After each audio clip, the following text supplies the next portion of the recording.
इसी के साथ आज हमारा विश्व मृदा दिवस पर आदरणीय श्री पवन कुमार सर को मैं सादर आमंत्रित करती हूँ। दो शब्द का मार्गदर्शन मिलेगा और फिर बाद में मुख्य अतिथि को बुलाएंगे। जी नमस्कार सभी को। ओम। और बहुत सुंदर आज की कक्षा अशोक पटेल जी के द्वारा बहुत अच्छी तरह से आप पारंगत हो गए हैं। अब ये बिल्कुल अच्छी तरह से हम योग कराने के लिए बहुत आपका अभिनंदन। आज बड़ा विशेष दिन है हमारे लिए क्योंकि आज विश्व मृदा दिवस है और विश्व मृदा दिवस जो है हर साल 5 दिसंबर को मनाया जाता है। इस साल की जो विशेषता है वो यह है कि हम धीरे धीरे अपने पर्यावरण की तरफ, अपने अपने प्रकृति की तरफ, मानव और प्रकृति का क्या अंतर संबंध है इसके प्रति हम दिन पर दिन जागरूक होते जा रहे हैं। दिन पर दिन हम उसके प्रति और ज्यादा समर्पित भाव से अपनी मिट्टी को देखने के लिए अग्रसर होते जा रहे हैं। धीरे धीरे हम प्रकृति की ओर अपने आप को खींचने का प्रयास कर रहे हैं जिससे हम दूर हुए थे। तो आज इस अवसर पर हम विश्व मृदा दिवस के अवसर पर आज जो हमने बैनर भी डाला था व्हाट्सएप ग्रुप में, उसमें मृदा से संबंधित जितनी भी भाषाओं में विश्व मृदा दिवस को लिखा गया है, भारतवर्ष की जितनी भाषाएं हैं उनका बैनर भी हमने आज दिया है व्हाट्सएप ग्रुप में। तो आप सबने देखा होगा सारी भाषा को जोड़ते हुए, और मिट्टी ही हम सबको जोड़ रही है। इस धरती पर हम हैं तो मिट्टी की वजह से है। कोई भी व्यक्ति मिट्टी मृदा के बिना नहीं रह सकता है, न ही खाना हमारा उत्पन्न हो सकता है। तो आज इस धरती माता को नमन करने का एक विशेष दिन है। वैसे तो हम भू नमन हमें रोज ही करना है, लेकिन आज विश्व मृदा दिवस में जहाँ पूरा विश्व इस मृदा दिवस को मना रहा है और धीरे धीरे पूरा विश्व इस प्रति जागरूक भी होते जा रहा है, इस विषय पर हम आज आगे भी चर्चा करेंगे। और आज हमारे साथ महाराष्ट्र से नीलकंठ साबले जी और उनकी सारी महिलाओं जिनका प्रशिक्षण अभी प्राकृतिक खेती में अकोला में हो रहा है, उनकी सारी महिलाएं भी शायद जुड़ी हुई हैं। मैं उनका वीडियो देख रहा था अभी बीच में, तो उनका भी बहुत अभिनंदन है। उनके साथ जुड़ी हुई जितनी भी महिलाएं, एनआरएलएम की कृषि सखियां जो हमारे साथ जुड़ी हुई हैं आज इस हमारे उद्बोधन को आज वो सुनेंगी, तो उन सबका बहुत बहुत अभिनंदन है, उनका स्वागत है। हाँ, वो नीलकंठ साबले जी दिखा भी रहे हैं, अपना वीडियो भी दिखा रहे हैं। कुछ कृषि सखी वहां पर कई सारी जुड़ी हुई हैं, शायद योगासन इत्यादि कर रही हैं। और कल मुझे नीलकंठ साबले जी ने रात को बताया था कि उनकी रात की 10 बजे तक कक्षा चल रही है और कक्षा के साथ साथ वो ध्यान और उस पर भी वो बातचीत कर रहे हैं। तो इस 4-5 दिवसीय जो उनका प्रशिक्षण कार्यक्रम चल रहा है, राष्ट्रीय कार्यक्रम, इसकी शुरुआत कल अकोला से और महाराष्ट्र से हुई है। धीरे धीरे ये अन्य जगह पर भी इसकी शुरुआत होने वाली है। तो नीलकंठ साबले जी को और उनका जो प्रयास है, उनके जो कार्य हैं, उनको अभिनंदन करते हुए ये कृषक भवन में इनकी ट्रेनिंग हो रही है, ऐसा दिखा भी रहे हैं वो, हमारे इसमें दिखाई दे रहा है। हमें समय मिलेगा तो हम उनके साथ भी आज संवाद करेंगे सूक्ष्म में। और इन दो महत्वपूर्ण जो आज की हमारी घटनाएं हैं, इसके लिए हम सबका अभिनंदन करते हुए ये महिलाएं अपना आसन भी कर रही हैं। बहुत सुंदर, बहुत बढ़िया साबले जी, बहुत सुंदर है। और इस प्रकार से जब ये हमारे साथ, आपके साथ ये इनका प्रशिक्षण होगा तो इनको आप जरूर, हम इनके साथ संवाद करने का प्रयास करेंगे। ऑनलाइन संवाद की हमारी आज, कल, परसों जब भी मौका मिलेगा, तो इन सब महिलाओं के साथ जब प्रशिक्षण हो रहा होगा तो हम, हमारी टीम, हमारे साथी, जो इनकी आवश्यकताएं होंगी, जो भी इनकी जरूरतें होंगी, जो भी इनके प्रश्न होंगे, उस योगाहार मंच के माध्यम से हम उनके समाधान को करने का पूर्ण रूप से प्रयासरत हैं, कटिबद्ध हैं।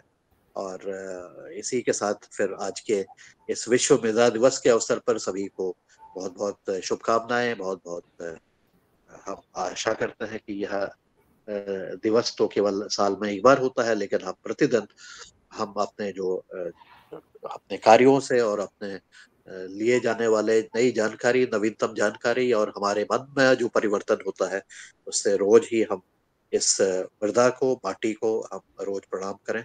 और इस माटी का ध्यान रखें, माटी में रहने वाले जीवों का ध्यान रखें, यही हमारा संकल्प रहे। तो इतना कह के मैं अपनी वाणी को विराम देता हूँ और आगे का कार्य का मंच का संचालन के लिए रंजना जी को और नीलाल जी को आमंत्रित करता हूँ कि वो अपनी बात करें।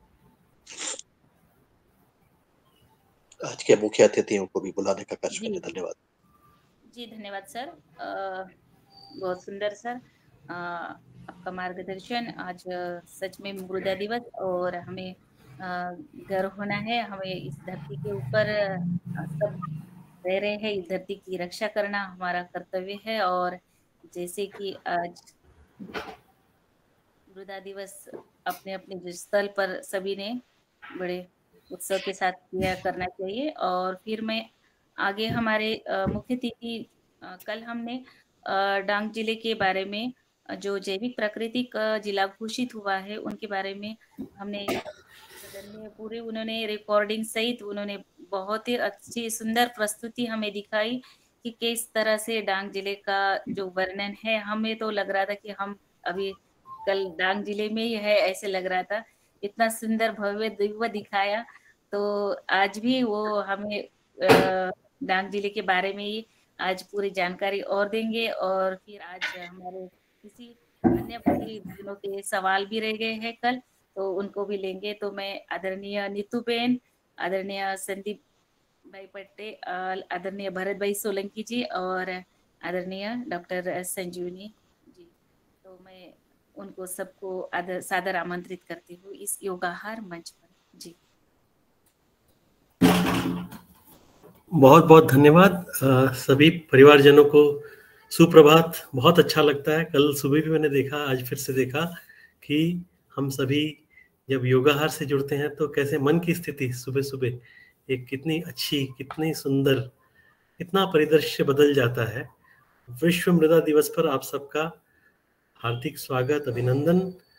मैंने के दिमाग में कल भी ये बात आई थी कि हम लोग मिट्टी की बात करते हैं, अमृत मिट्टी की बात करते हैं, और आपने हमें उसी समय पर मंच पे स्थान दिया जब इस महत्वपूर्ण विषय के ऊपर पूरा देश चर्चा करने के लिए लालायित है, पूरा देश जानना चाहता है और सभी लोग काम भी कर रहे हैं। तो बहुत बहुत धन्यवाद। मतलब ये जो है, ये ईश्वर द्वारा दिए हुए संयोग ही होते हैं कि आज 5 दिसंबर को मुझे मन से सच में बहुत ही प्रसन्नता हो रही है कि हम लोग मिट्टी के बारे में बात कर रहे हैं, अमृत मिट्टी के बारे में, और कैसे मृदा के अंदर, मिट्टी के अंदर जैविक कार्बन का प्रतिशत बढ़ाया जाए। धरती माँ जो हम कहते हैं, देखिए छोटी सी बात है, माँ भूखी रहेगी स्वयं तो बच्चों को खाना नहीं दे पाएगी। माँ को भी एक अच्छा पोषण युक्त आहार मिले, वह तंदुरुस्त हो, तभी बच्चों को भी वह तंदुरुस्त रख सकती हैं, तभी उनसे हमें सबको मिल सकता है। और यही बात धरती माँ पर भी लागू होती है। अगर हम धरती माँ को उनके स्वास्थ्य हेतु और पोषण युक्त मिट्टी नहीं बना पाएंगे, क्योंकि मिट्टी धरती माँ का सबसे बड़ा एक हिस्सा है शरीर का, तो हमें भी अच्छा स्वस्थ आहार, पोषण युक्त आहार नहीं मिलेगा। ये छोटी सी बात है। चलिए, हम लोगों ने अपने मन से, क्योंकि कल हमारी आप लोगों के साथ में पवन भाई के साथ में ज्यादा बात नहीं हो पाई थी बाद में इस कार्यक्रम के बाद, हम लोगों ने थोड़ा सा इसको आज के पूरे 1.5 घंटे का, 1.25 घंटे को एक तरह से संगठित करने का थोड़ा सा एक प्रयास किया है। मैं बता देता हूँ हमने कैसे सोचा है। हमने ये सोचा कि पहले 10 मिनट कल क्या क्या बातें हैं उसको एक बार फिर से रिव्यू ऑफ द यस्टरडे जो हम कहते हैं कल का, ताकि उससे क्या होगा कि हम लोग फिर से एक बार उसी स्तर पे आ जाएंगे, सभी एक स्तर पे आ जाएंगे कि हमें याद रहेगा हमने कल क्या क्या बातें की थी। वहां से फिर वो एक अच्छी नींव बन जाती है आगे बढ़ने की। नंबर 1। नंबर 2, फिर आपके मन में अगर कुछ प्रश्न है तो हम वो प्रश्न पहले ले लेंगे, फिर उस प्रश्नों को विषयवार थोड़ा सा संगठित कर देंगे।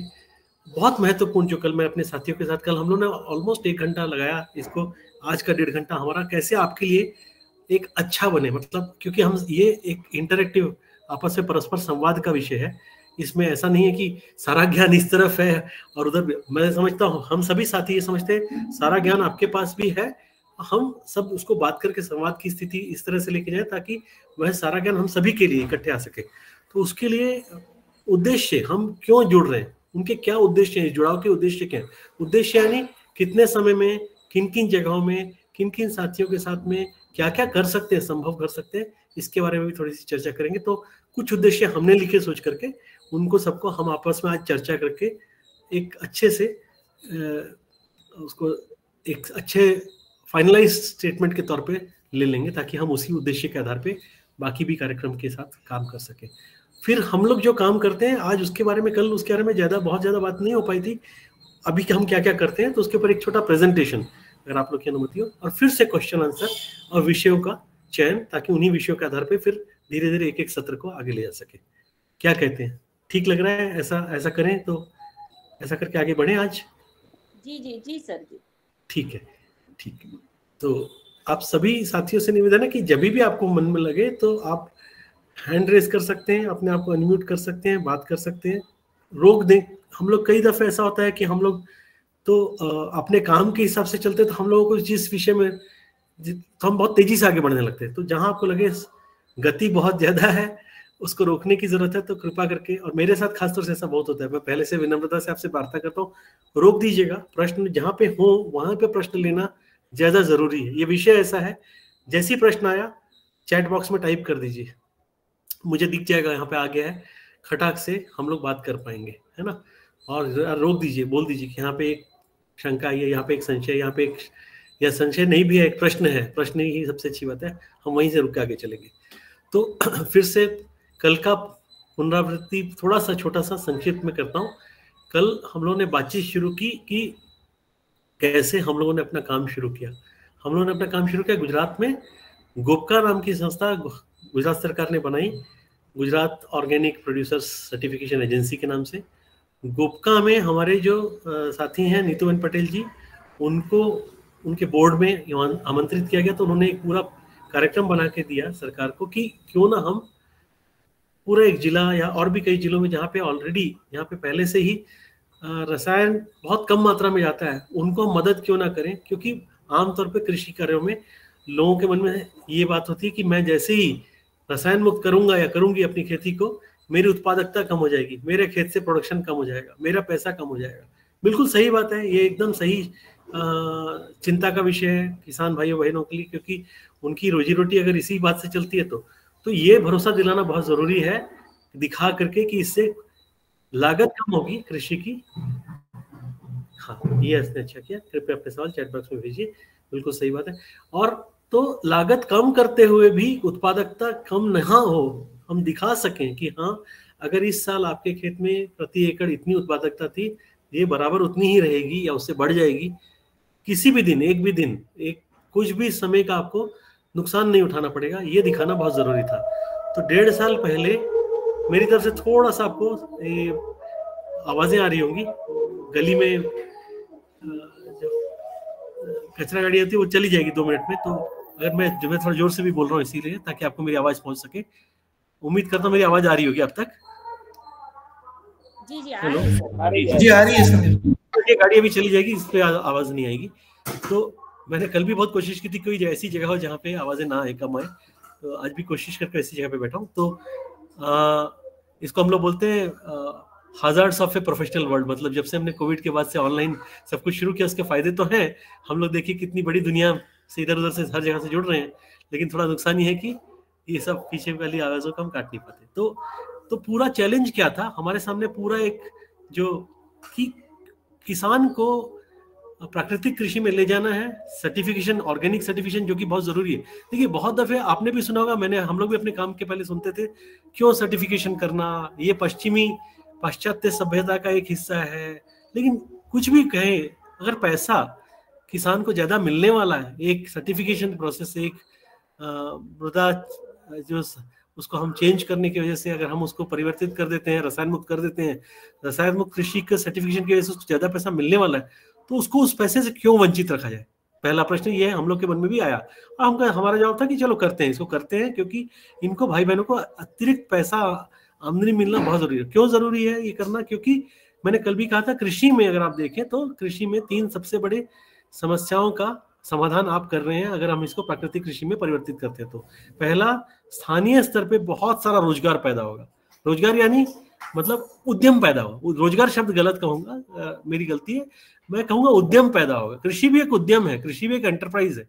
एंटरप्राइज को एंटरप्राइज से देखने की क्षमता बच्चों में, हमारे युवाओं में नहीं आ रही है। मतलब बड़ा दुख का विषय। मैं अक्सर कई दफे जाता हूँ, बहुत सारे देश के उम्दा, बहुत अच्छे कृषि विश्वविद्यालयों में बात करने के लिए जाते हैं। मैं नाम नहीं लूंगा, अभी हाल फिलहाल एक छोटी सी घटना बताता हूँ। एग्रोनॉमी जो सब्जेक्ट है, आप में से बहुत सारे साथी यहाँ पे कृषि, मैं तो कृषि पढ़ के नहीं सीखा हूँ, हम तो अपने हमारे हमारे रुचि का विषय है, इसलिए हम लोगों ने 31 साल से यही काम किया, इसलिए कृषि सीखी। हाल फिलहाल 6-7 महीने पहले की बात है, कहीं पे पीएचडी एग्रोनॉमी के स्टूडेंट्स का वेलकम समारोह था कृषि विश्वविद्यालय में। वहां पे मुझे चीफ गेस्ट के तौर पे, कीनोट स्पीकर के तौर पे बुलाया गया। तो मैंने, एग्रोनॉमी बहुत ही खूबसूरत विषय है, क्योंकि प्राकृतिक संसाधन प्रबंधन जो हम कहते हैं, मतलब जल, जंगल, जमीन, जन, जानवर, ये सारी चीजों के विषयों के ऊपर जो भी प्रबंधन का कार्यक्रम है, ये एग्रोनॉमी में आपको एक तरीके से पढ़ाया जाता है। उसको बहुत ही बड़ा, बहुत वास्ट सब्जेक्ट है, उसमें एग्रीकल्चर, इकोनॉमिक्स, अर्थशास्त्र सब कुछ आ जाता है। पीएचडी में जब छात्र आते हैं तो आपकी अपेक्षा क्या होती है? मेरी अपेक्षा क्या थी, मैंने उनसे ऐसी सामान्य से प्रश्न पूछा कि भाई, ऐसी मस्ती के मूड में मैंने उनसे पूछा कि आपका स्वागत तो करते हैं, पीएचडी आप कीजिए। 41 स्टूडेंट थे कुल मिलाकर के। ये घटना सुनेंगे तो आपको थोड़ा सा समझ में आएगा कि हम कहाँ पर बैठे हैं, है ना। देश में हमारी स्थिति क्या है, कई दफे छात्र क्या पढ़ते हैं, क्या उनके दिमाग में जाता है, कैसे उनको हमको आगे लेके जाने में मदद करनी है, मदद किस स्तर से आनी चाहिए, वो बता रहा हूँ। तो मैंने उनसे ऐसे पूछा, अच्छा भाइयों, बच्चों, तो ये बताओ कि अपना देश तो बहुत ज्यादा तो बड़ा नहीं है, लैंड एरिया तो अपना जो सरफेस एरिया है, स्क्वायर क्षेत्रफल जो है देश का, वो तो 5वें-7वें नंबर पे आता है। तो निश्चित रूप से खेती लायक जमीन भी तो बहुत ज्यादा नहीं है। किस नंबर पे आते हैं हम लोग खेती लायक जमीन पे? तो मुझे आज से नहीं, करीबन जब से काम कर रहा हूँ तब से, और हमारे कई भाई बहनों को भी, कृषि भाई बहनों को, कृषकों को भी देखता हूँ, उनको भी पता है कि हम दुनिया का सबसे बड़ा कृषि क्षेत्रफल हैं। हम लगातार बढ़े हैं, कृषि क्षेत्रफल भी बहुत बड़ा है, और कृषि योग्य जो पूरी टेक्निकल जानकारी वाले ज्यादा से ज्यादा जो ग्रेजुएट्स और पोस्ट ग्रेजुएट्स हैं, वो भी भारत के पास सबसे ज्यादा है। ये दो चीजें बिल्कुल नोन है, सबको नोन है, बहुत कॉमन विषय है, जनरल नॉलेज में आना चाहिए। क्लास 5वीं के बच्चे, 6वीं के बच्चे को भी शायद पता होता है। पहली बात, मेरी अपेक्षा थी कि उनका जवाब आएगा कि हम लोग पहले प्रथम स्तर पे हैं, we are proud to be, हम सबसे, हमें गौरव है कि हम दुनिया का सबसे बड़ा कृषि क्षेत्रफल है। विश्वास नहीं करेंगे आप लोग, 41 बच्चों में से किसी एक भी बच्चे को नहीं पता था। बहुत दुख हुआ। फिर मेरे मन में एक दूसरा प्रश्न आया, मैंने बोला, आप लोग तो एग्रोनॉमी में पीएचडी कर रहे हैं, तो आपके पास अपने लिए क्या सपना है? एक छोटी सी बात समझिए, 41 में से सिर्फ 7 लोगों ने हाथ उठाया जिनके पास अपने लिए एक सपना है। अगर बच्चे के पास अपने लिए, जो पीएचडी में पहुंच चुके, एग्रोनॉमी पढ़ रहे हैं, अपने लिए भी अगर कृषि से संबंधित सपना नहीं है, तो कृषक समुदाय के लिए, कृषि समुदाय के लिए क्या सपना होगा? जैसे मैं कहूं मेरे सपने क्या है, तो मेरे जीवन में मेरे सपने हैं कि हमारा देश दुनिया को, पूरी दुनिया को खाद्यान्न, हम गुरु भाव से, सबको शांतिपूर्ण भाव से, शांति वाली कृषि क्या होती है, रसायन मुक्त कृषि जो शांति वाली कृषि है, तो हम पूरे दुनिया के सबसे बड़े ताकत बने, पूरे दुनिया को हम अच्छे से शांति संदेश के साथ, शांति वार्ता के साथ अच्छा खाना खिला सके, पोषण वाला खाना खिला सके, नंबर 1। नंबर 2, इस वजह से हमारे देश में कभी भी कोई बेरोजगारी ना हो, कृषि में इतने उद्यम हो जाए कि सभी बेरोजगारों को, सभी लोगों को वहां रोजगार मिल जाए, नंबर 2। और नंबर 3, ये 2 काम करने की वजह से जो क्लाइमेट चेंज बुरी तरह से हुआ है, जो गर्मी बढ़ गई पृथ्वी पर, उसको हम रिवर्स कर सके, उसको वापस ले जा सके, धीरे धीरे गर्मी कम कर सके। ये 3 बड़े सपने मेरे अपने जीवन के। मेरे मन में एक अपेक्षा रहती है कि बच्चों के मन में भी कोई, 7 में से 6 बच्चियां थी, लड़कियां थी, 1 लड़का था, मेजोरिटी लड़के पढ़ने आए थे पीएचडी, सपना नहीं था। बहुत ही दुख का विषय था, मतलब मेरे को उस वक्त दुख और गुस्सा दोनों एक साथ आया। वहां 20 प्रोफेसर बैठे थे और उनके डीन भी बैठे थे, और मैंने बोला ये दरवाजा बंद करते हैं। अब मैं यहाँ पे मुख्य अतिथि के तौर पे नहीं, बल्कि एक वक्ता के तौर पे, कृषि के वक्ता के तौर पे, कि देश की बड़ी समस्याएं क्या क्या है उसके ऊपर बात करते हैं, और कैसे आपका रोल है, आपकी भूमिका है। मेरी तो भूमिका है ही है, मैं तो जिंदगी जी चुका, आधी जिंदगी से ऊपर जा चुका, जो बचे हुए साल वो भी इसी में जाएंगे, ऐसी अपेक्षा रखता हूँ। लेकिन मैं आप बच्चों से और आप प्रोफेसर से ये अपेक्षा रखता हूँ, और अपनी अपनी अपेक्षाएं बिना बताए हुए तो नहीं जाऊंगा। मान के चलिए आज 6 महीने से ऊपर हो गया है, उस विभाग ने तो मुझे दोबारा नहीं बुलाया है। खैर, जो भी बात हुई, जैसे पानी 1 क्यूबिक मीटर में क्यों गिनते हैं, 1 क्यूबिक मीटर पानी कितना होता है, मेरी अपेक्षा है कि बहुत सामान्य ज्ञान है कि 1 मीटर लंबा, 1 मीटर चौड़ा, 1 मीटर गहरा अगर गड्ढा खोदूंगा तो वो 1 क्यूबिक मीटर बनता है ना। एक क्यूबिक मतलब 1 घन मीटर। 1 घन मीटर पानी का मतलब क्या होता है? 1 मीटर लंबा चौड़ा, 1 मीटर लंबा, 1 मीटर चौड़ा, 1 मीटर गहरा गड्ढा खोदूंगा तो कितना पानी आएगा? 1000 लीटर पानी आएगा। तो कितने घन मीटर पानी जमा करने का बंदोबस्त किया? तो लंबाई चौड़ाई गहराई देख लीजिए किसी जगह की, आप उसका क्षेत्रफल उसका घन मीटर निकाल लीजिए। घन मीटर यानी 1000 लीटर, उतने लाख घन मीटर मतलब उतने करोड़ लीटर पानी बचा सकते हैं। ये सब सामान्य छोटी छोटी चीजें फिर मैंने पता किया उस पूरे सत्र में नहीं था, और बहुत दुख हुआ, क्योंकि देश का सबसे उम्दा विश्वविद्यालय, कृषि विश्वविद्यालय में से एक था, नाम नहीं बताऊंगा क्योंकि वो मेरे अच्छे साथी हैं, मैं चाहता, मैं उनका वेलविशर, उनका हितचिंतक हूं। मैं समझता हूं अगर हमारी कृषि की पढ़ाई उस स्तर पे चली गई है जो मैंने अभी अभी आपके साथ बताया, तो ये बहुत ज्यादा खतरनाक है। ये खतरा हम सबको समझ में आना चाहिए। मैंने अपना एक अनुभव कैसे शेयर किया, कल हमने शुरू किया यहीं से कि 3 विषयों पर 3 बड़ी समस्याएं देश की सुलझ सकती हैं अगर हम लोग कृषि को सुलझा सकते हैं, कृषि में मिट्टी को सुलझा सकते हैं तो। और उसी पे फोकस करके आज भी हम थोड़ी बात आगे बढ़ाते हैं, धीरे धीरे करके आगे बढ़ेंगे, विषयों पे भी आएंगे। मैं संक्षिप्त में बताता हूँ। फिर हम लोगों ने क्या बोला कि 3 चीजें क्या सुलझ जाएंगी। जब रसायन मुक्त कृषि होती है तो खेतों से गर्मी नहीं पैदा होती, खेत ठंडक पैदा करते हैं। तो जो हमारी सबसे बड़ी समस्या है क्लाइमेट चेंज की, वातावरण जो गलत हो गया है, उसको हम सुलझाएंगे, नंबर 1। नंबर 2, कृषि को उद्यम की दृष्टि से जब देखते हैं, हर तरह से लागत कम करना, उत्पादकता बढ़ाना और बाजार संबंध में कैसे कृषक समुदाय इंसेंटिवाइज प्राइसिंग अंग्रेजी में कहते हैं, हिंदी में कहेंगे तो अतिरिक्त आय वाला कैसे हो सके। और हम लोग उसमें क्या कहते हैं, कल भी मैंने कहा था, आज फिर से कहूंगा, हम लोग, हमारी मान्यता ये है सजीवन ग्रुप की कि हम लोग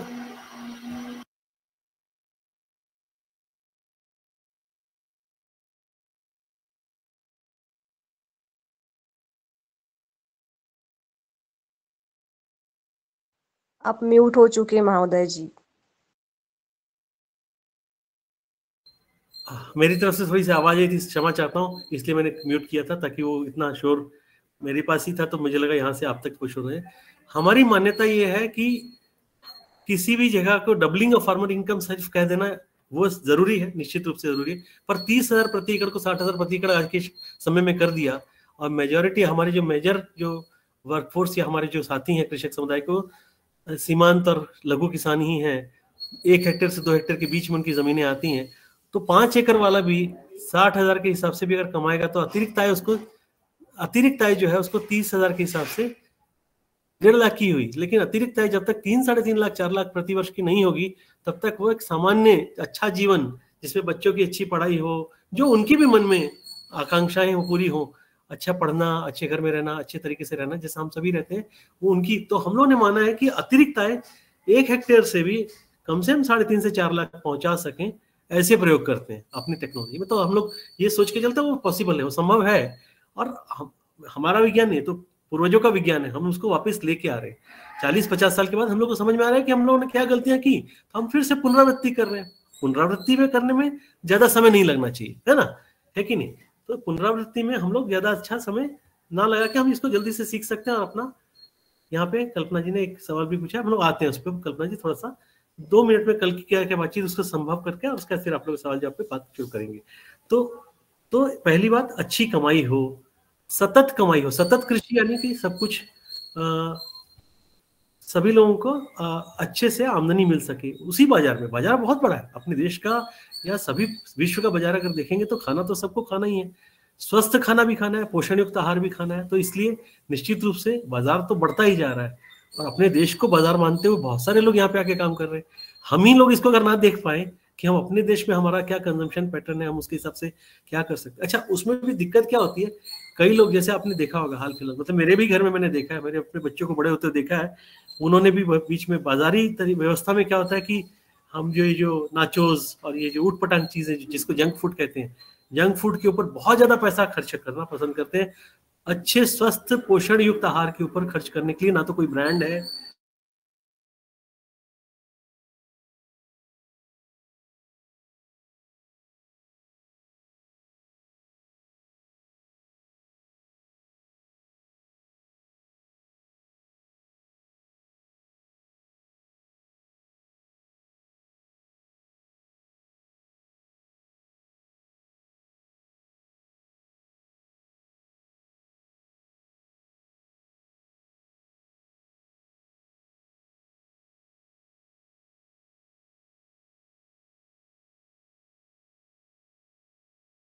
मैं जब बहुत छोटा था तो हमारे दादा दादी भी कहते थे, आपने सुना था, उत्तम खेती मध्यम वाण, निषिद्ध चाकरी भीख निदान। यानी कि एक जमाने तक, मैं समझता हूँ 1960-65 के दशक तक भारत में ये चीज चली।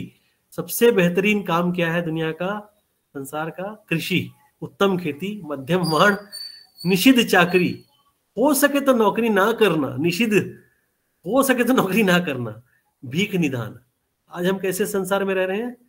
उत्तम नौकरी, मध्यम वाण, निषिद्ध कृषि और भीख निदान।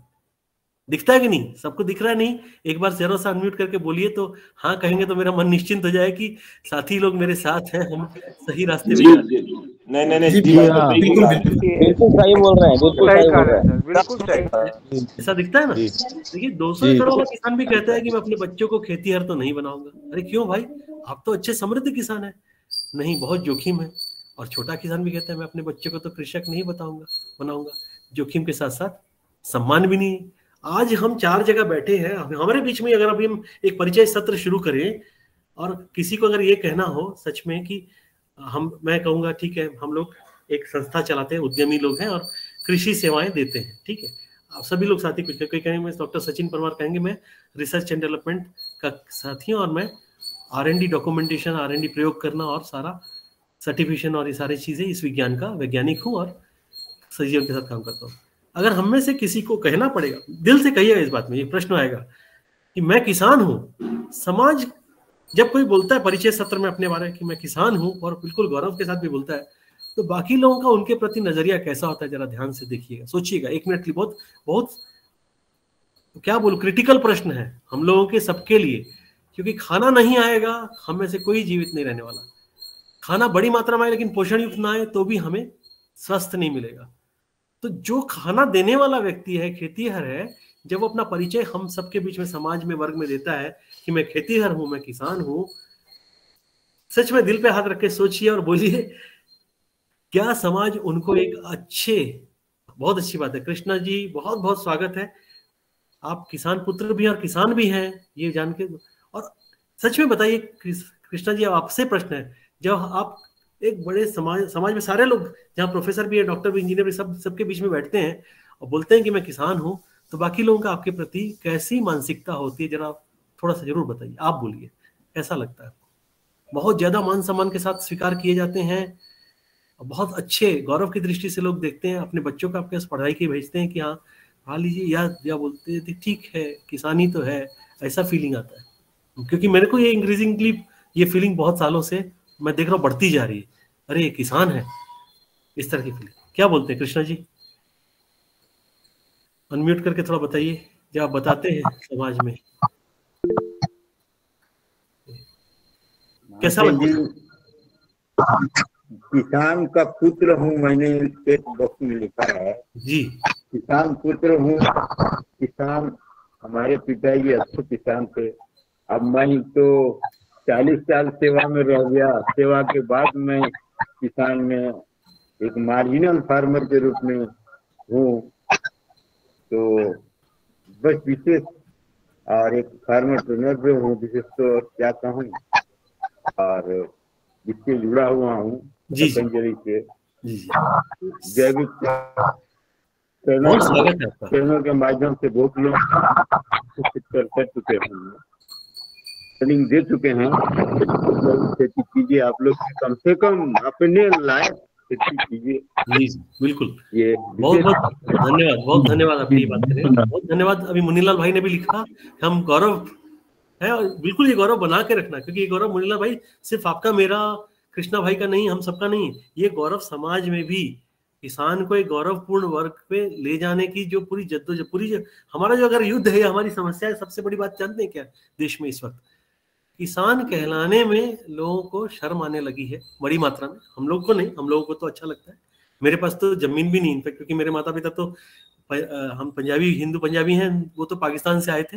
मैं मेरी माताजी के साथ और अपने परिवार के साथ रहता हूँ यहाँ, तो हमारे पास तो ज़मीनें नहीं है, क्योंकि हमारी ज़मीनें तो पाकिस्तान में छिन गई थी, हम तो भारत में आ गए। लेकिन कई दफ़ा मुझसे लोग पूछते हैं कि आपकी खेती होती क्या है, तो कहता मेरे पास एक 1.5 इंच का खेत है, अंदर जो दिमाग है 1.5 इंच का, वहीं से खेती होती है, और उसको फिर हम लोग बाकी साथियों के साथ बैठ के, ये भला मानता हूँ बहुत सारे आप जैसे भाई बहनों का जो प्रयोग करने के लिए स्थान दे देते, तो हम प्रयोग करके जो भी प्रयोग सफल होते हैं उसमें आगे बढ़ पाते हैं। तो कहने का अर्थ यह है कि जब खेती को एक उद्यम के तौर पे, एक व्यवसाय के तौर पे वो जो ऊंचाई मिलनी चाहिए समाज में, वो ऊंचाई हम दे नहीं पा रहे हैं आज की तारीख में। पिछले 40 साल से वो धीरे धीरे ऊंचा, क्या लोगों को शर्म आने लगी है। कई लोगों को देखता हूँ ये कहते हो कि मैं कृषक हूँ, क्यों आती है? क्योंकि उसमें कमाई, समाज में जो सान सम्मान मिलना चाहिए, बाकी समाज, इंजीनियर, डॉक्टर, चार्टर्ड अकाउंटेंट, अरे वही खाना सबसे महत्वपूर्ण, सबसे आधारभूत हमारी जो जरूरत है, खाना, अच्छी हवा। रसायन मुक्त कृषि करेंगे तो हवा भी साफ रहेगी, बहुत मात्रा तक हवा की भी सफाई वहीं से होगी। पानी में भी ये सारा केमिकल चला है तो पानी भी खराब होता है। आज हम देख रहे हैं युद्ध स्तर पे सागर, समुद्र के अंदर भी मछलियां, पूरा वो जो दुनिया है, समुद्र के अंदर तक प्लास्टिक जा चुका है, रसायन जा चुका है।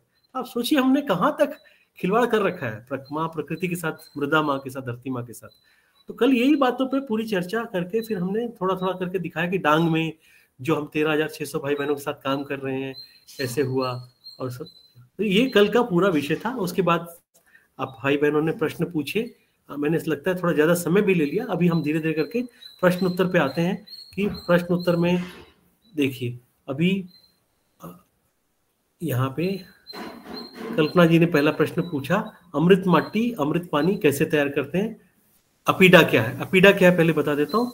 Agriculture produced export development agency, Bharat सरकार जब हम जैसे साथियों की जब कंपनी के फॉर्म में या फिर आप अपने नाम पे एक फर्म बनाते हैं, कंपनी बनाते हैं और एक्सपोर्ट करना चाहते हैं, अच्छा खाद्यान्न जब एक्सपोर्ट करते हैं या कोई भी चीज निर्यात करते हैं, बाहर विदेशों में बेचते हैं, उसको जो गवर्न करती है उसको एपीडा कहते हैं, agriculture produce export development agency, है ना।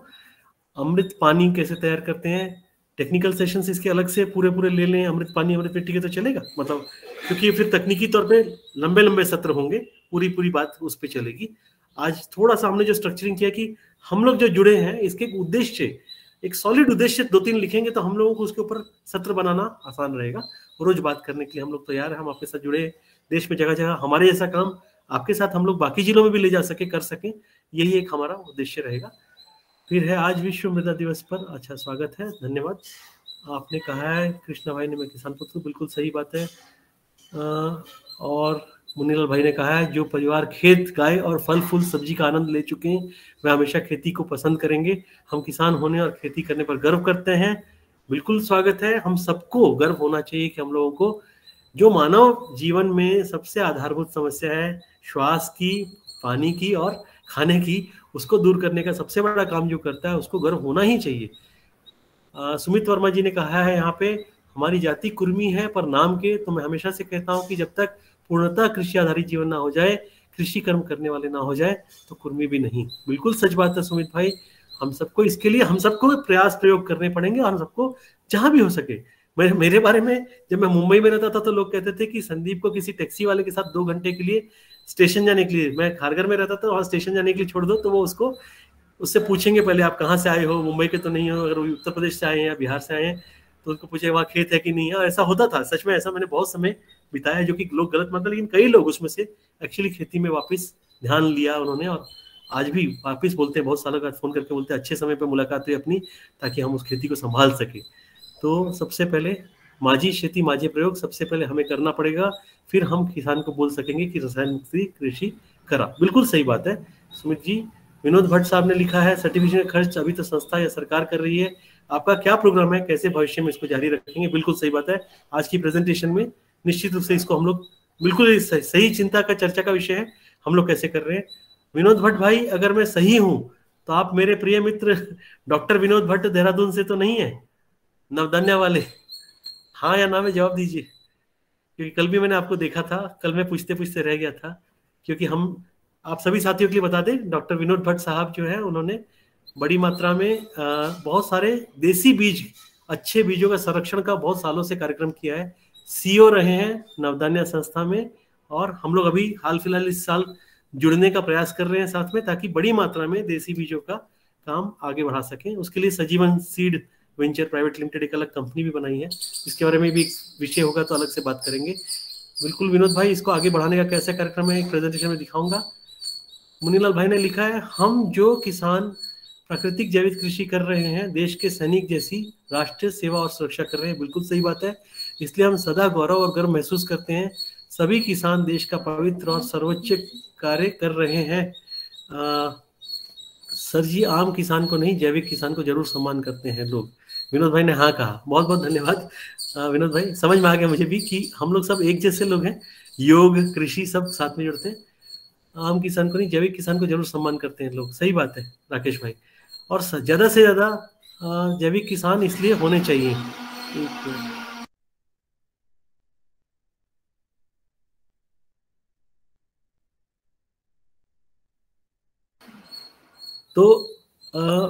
ये सभी प्रश्न बिल्कुल अपनी जगह बिल्कुल सही हैं। 2 मिनट के लिए अपना एक स्क्रीन आपके साथ शेयर करता हूं ताकि हम लोग हमारे लंबे समय का उद्देश्य जो है उसको एक बार रिफाइन कर लेते हैं, सब आपस में बात कर लेते हैं, तो मैं भी निश्चिंत हो जाऊंगा कि हम लोग सही दिशा में जा रहे हैं हम सभी, क्योंकि उद्देश्य स्थापित इकट्ठे करने का मतलब होता है हम सब एक मन हो गए, हम सब एक मन से उस दिशा में फिर चलना शुरू करेंगे। तो बिल्कुल सही बात है। इसको मैं आपके साथ अपना स्क्रीन शेयर कर रहा हूँ और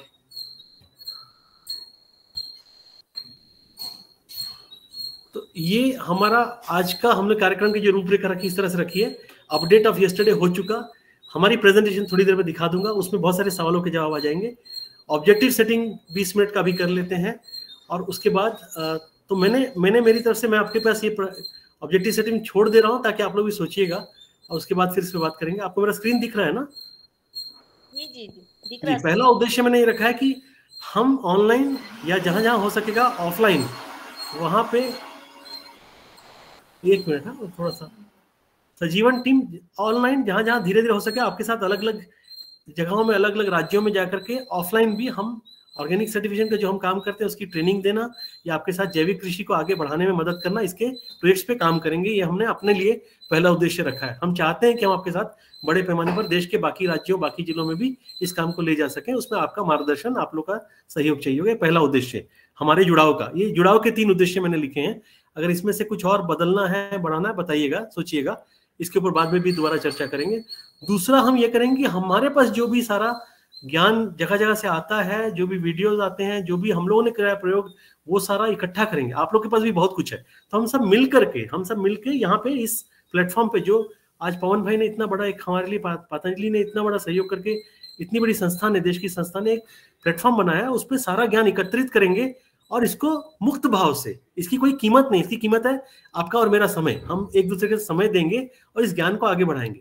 जैसे कल को विनोद भाई भी आपको हमको सबको सिखा सकेंगे कि बीजों का संरक्षण क्यों करना चाहिए और बीजों की खासियत क्या है। तो ये सारा ज्ञान सबके पास है, सभी लोग अपना अपना ज्ञान यहाँ लेके आ सकेंगे और रोज इस तरह से अलग अलग हम लोग यहाँ हफ्ते में 2 बार 3 बार समय सीमा तय करके उसके हिसाब से स्ट्रक्चरिंग करके इसको अच्छे से करेंगे और इसका एक अच्छा नॉलेज पूल बना लेंगे। इसको एक ऑनलाइन मान के चलिए विश्वविद्यालय के तौर पे ट्रीट करेंगे, इसको रिकॉर्ड हो सके तो रिकॉर्ड करेंगे ताकि ये सारा ज्ञान फिर धीरे धीरे रिकॉर्डिंग में भी लोगों को जा सके, सब लोगों का और सारे काम इकट्ठे प्रोजेक्ट्स के तौर पे करना शुरू करेंगे ताकि कहाँ से पैसा आएगा। अभी तो सरकार, जैसे विनोद भाई ने पूछा, सरकार अभी खर्च कर रही है, CSR खर्च कर रही है, 3.5 साल के बाद क्या होगा, हमने भी सोचा इसके बारे में, कुछ काम कर रहे हैं, बताता हूँ थोड़ी देर में और उसके बारे में फिर आगे बढ़ाते हैं।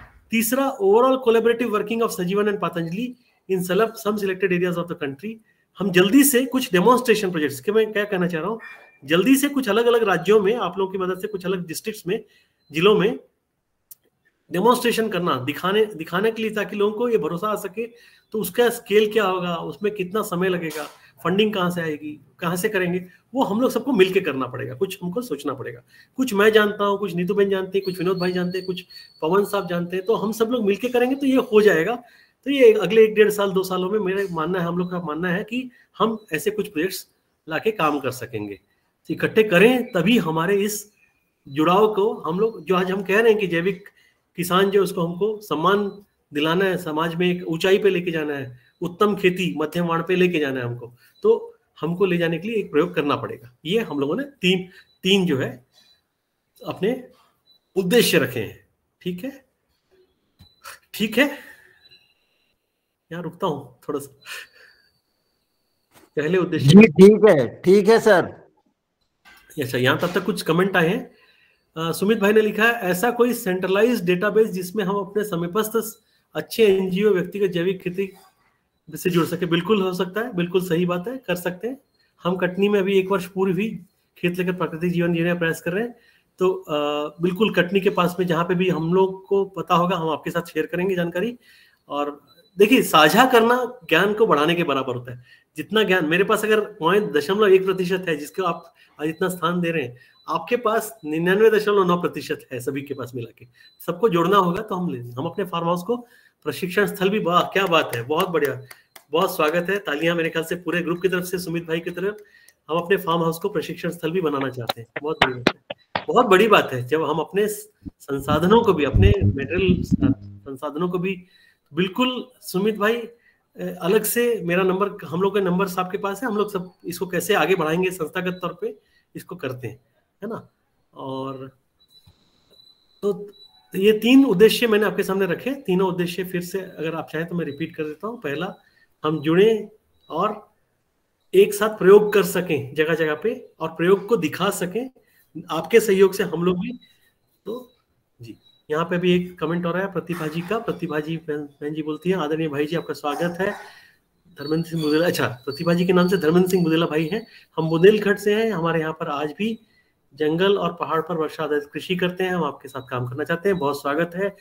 अरे बुंदेलखंड, बघेलखंड तो धर्मेंद्र भाई इतनी बढ़िया जगह है, क्योंकि ये सबसे ज्यादा चैलेंज जगह है। सबसे ज्यादा चैलेंज वाली जगह पे अगर हमने कर लिया तो उसको कई लोग मानेंगे कि हाँ, जब ये लोग सबसे ज्यादा चैलेंज जगह पे कर सकते हैं तो निश्चित रूप से ये बाकी जगहों पे भी ये चीज काम करेगी। तो बिल्कुल स्वागत है। मैंने आपका नंबर नोट कर लिया, यहाँ से उसको एक जगह डाल दिया है अपने फाइल में, ताकि 1 मिनट मुझे जस्ट समय दीजिए। धर्मेंद्र भाई बुंदेला जी, मैंने नंबर लिख लिया। बाद में तुरंत हम लोग बात करते हैं इसके बारे में, कैसे बढ़ा सकते हैं। थोड़ी सी स्थिति आपके यहाँ की कैसी समझ करके। बुंदेलखंड में मैंने व्यक्तिगत तौर पे कभी काम नहीं किया, गया हूँ, आया हूँ, लेकिन वहां पे साथी मिल जाएंगे काम करने के लिए, तो हम लोग काम कर सकते हैं। अगर अभी आप लोग का भी 7:43 हो चुका है, तो हमारी जो प्रेजेंटेशन है जिसमें बहुत सारे प्रश्नों का जवाब मिलेगा, क्योंकि स्पेसिफिक हमने क्या कर पाए पिछले 2-3 सालों में, क्यों हमें उत्साह बढ़ा कि इस काम को आगे बढ़ाना है, तो वो प्रेजेंटेशन आपके सामने तुरंत रखता हूं। और लगेगा तो इस पे हम लोग बाद में पुनः और चर्चा करेंगे। क्या कहते हैं, इजाजत है? जी जी जी भाई और बहनों, आपसे अनुमति मांग रहा हूं। अनुमति है अपना प्रेजेंटेशन रखूं? ठीक है, बिल्कुल सर। जी जी। तो मैं स्क्रीन शेयर करता हूं, छोटा सा संक्षिप्त में, जितना संक्षिप्त हो उतना ही संक्षिप्त में रखेंगे। और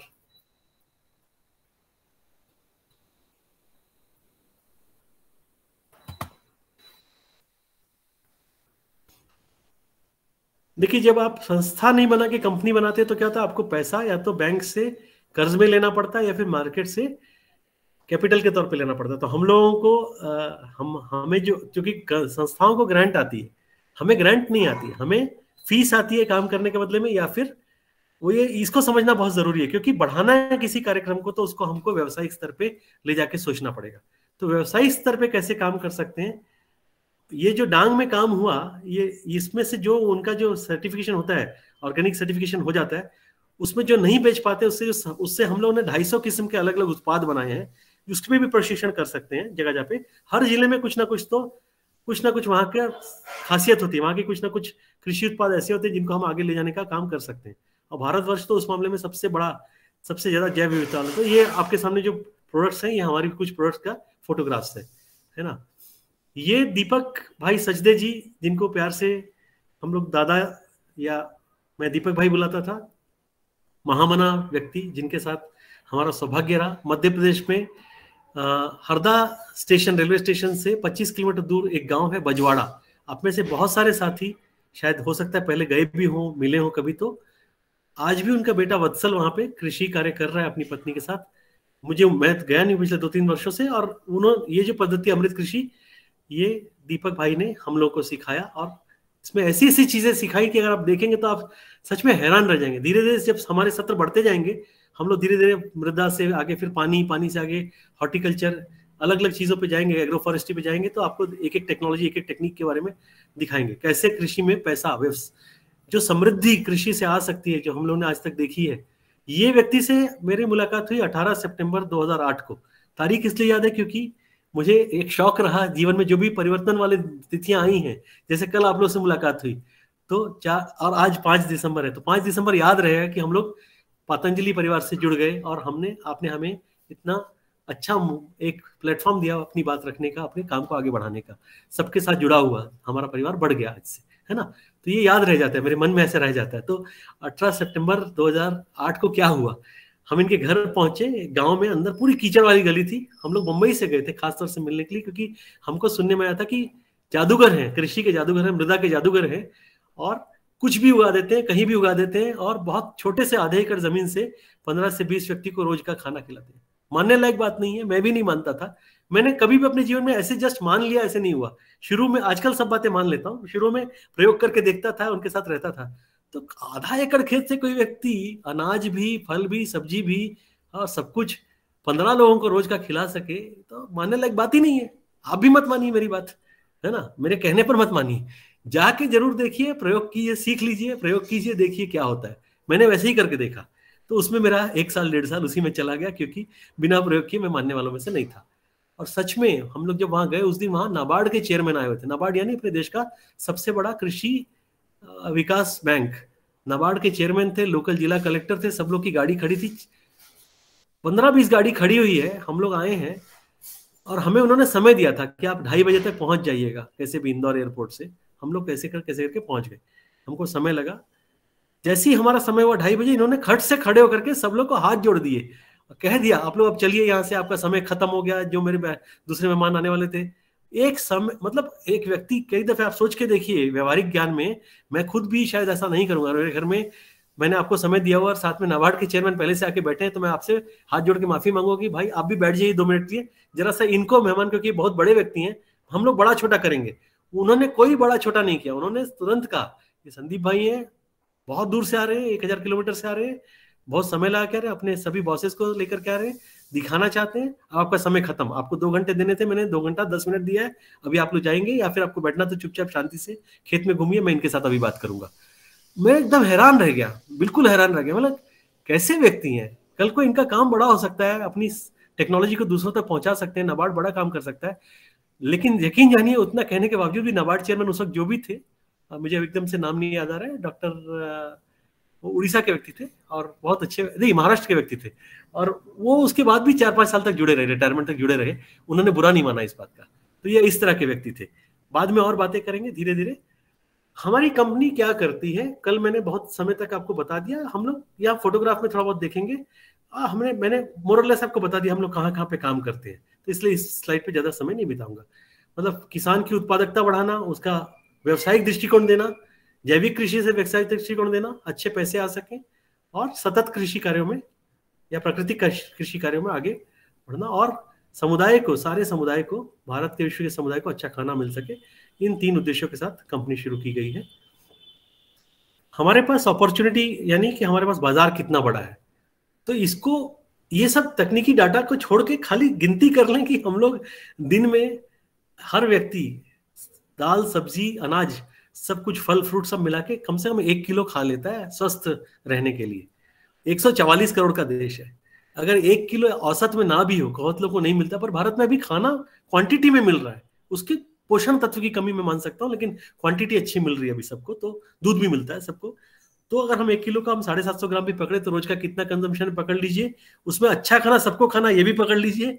तो अगर हम उसको बाजार को देखें, तो बाजार में कहाँ दिक्कत है, उस पर बाद में बात करते हैं। बाजार की व्यवस्था के ऊपर भी कभी ना कभी एक सत्र में हम बातें करेंगे उसमें, क्योंकि ये बहुत बड़ा विषय है, और हम सभी एक एक विषय को समझ के चलेंगे, तो आप मान के चलिए हम लोग सब लोगों की औसतन में एक अच्छी PhD लेवल की ज्ञान सब लोगों का मिल बांट करके, मेरा अकेले का नहीं, मेरा तो दूसरी लेवल का है, दूसरे या तीसरे दर्जे का ज्ञान है, तो हम सब मिलके कहीं ना कहीं पहुंचेंगे, अच्छा काम करेंगे।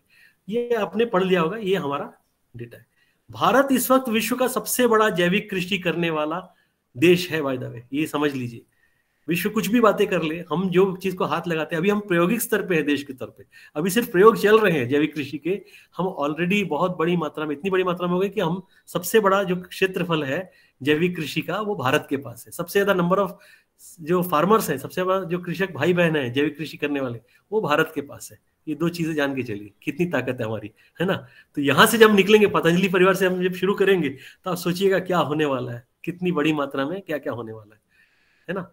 तो आगे बढ़ते हैं। हम लोग 3 तरह से, हमारी जो स्रोत है, कमाई का स्रोत है, कि कंपनी है, हम लोग बहुत सारे साथी जुड़े हुए हैं, 350 से ज्यादा जमीन पे कार्यकर्ता हमारे साथी हैं, सभी लोग अलग अलग गांव में काम करते हैं। डांग अकेले में 311 गांव में काम करते हैं, सभी गाँव की संख्या अगर जोड़ लेंगे तो करीबन 1000 गाँव में हम लोग गुजरात में काम कर पा रहे हैं।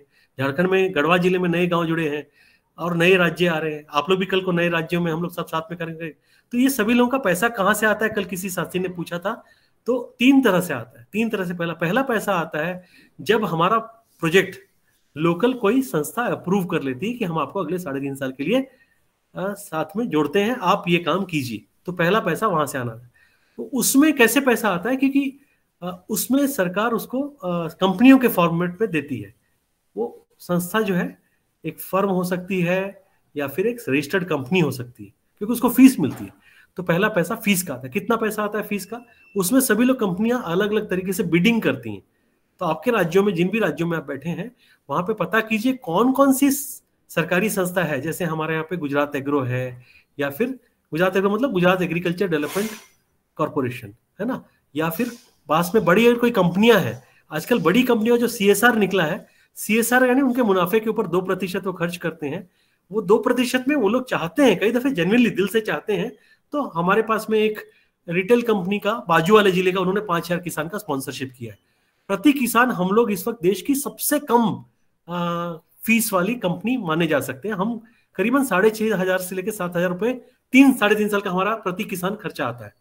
ये खर्चा आता है जो हमने कल आपको दिखाया था, पूरा डाटा चलता है, पूरा डॉक्यूमेंटेशन करना पड़ता है, सॉइल टेस्टिंग करनी पड़ती है, ऑडिट होते हैं, उस सब में खर्चा आता है। उसमें सबसे महंगा खर्चा जो होता है सॉइल टेस्टिंग का ही होता है। उसको हम कैसे कम कर सके, उसके लिए भी कुछ प्रयोग हुए, उसके लिए भी काफी संस्थाएं हमारे साथ जुड़ी है।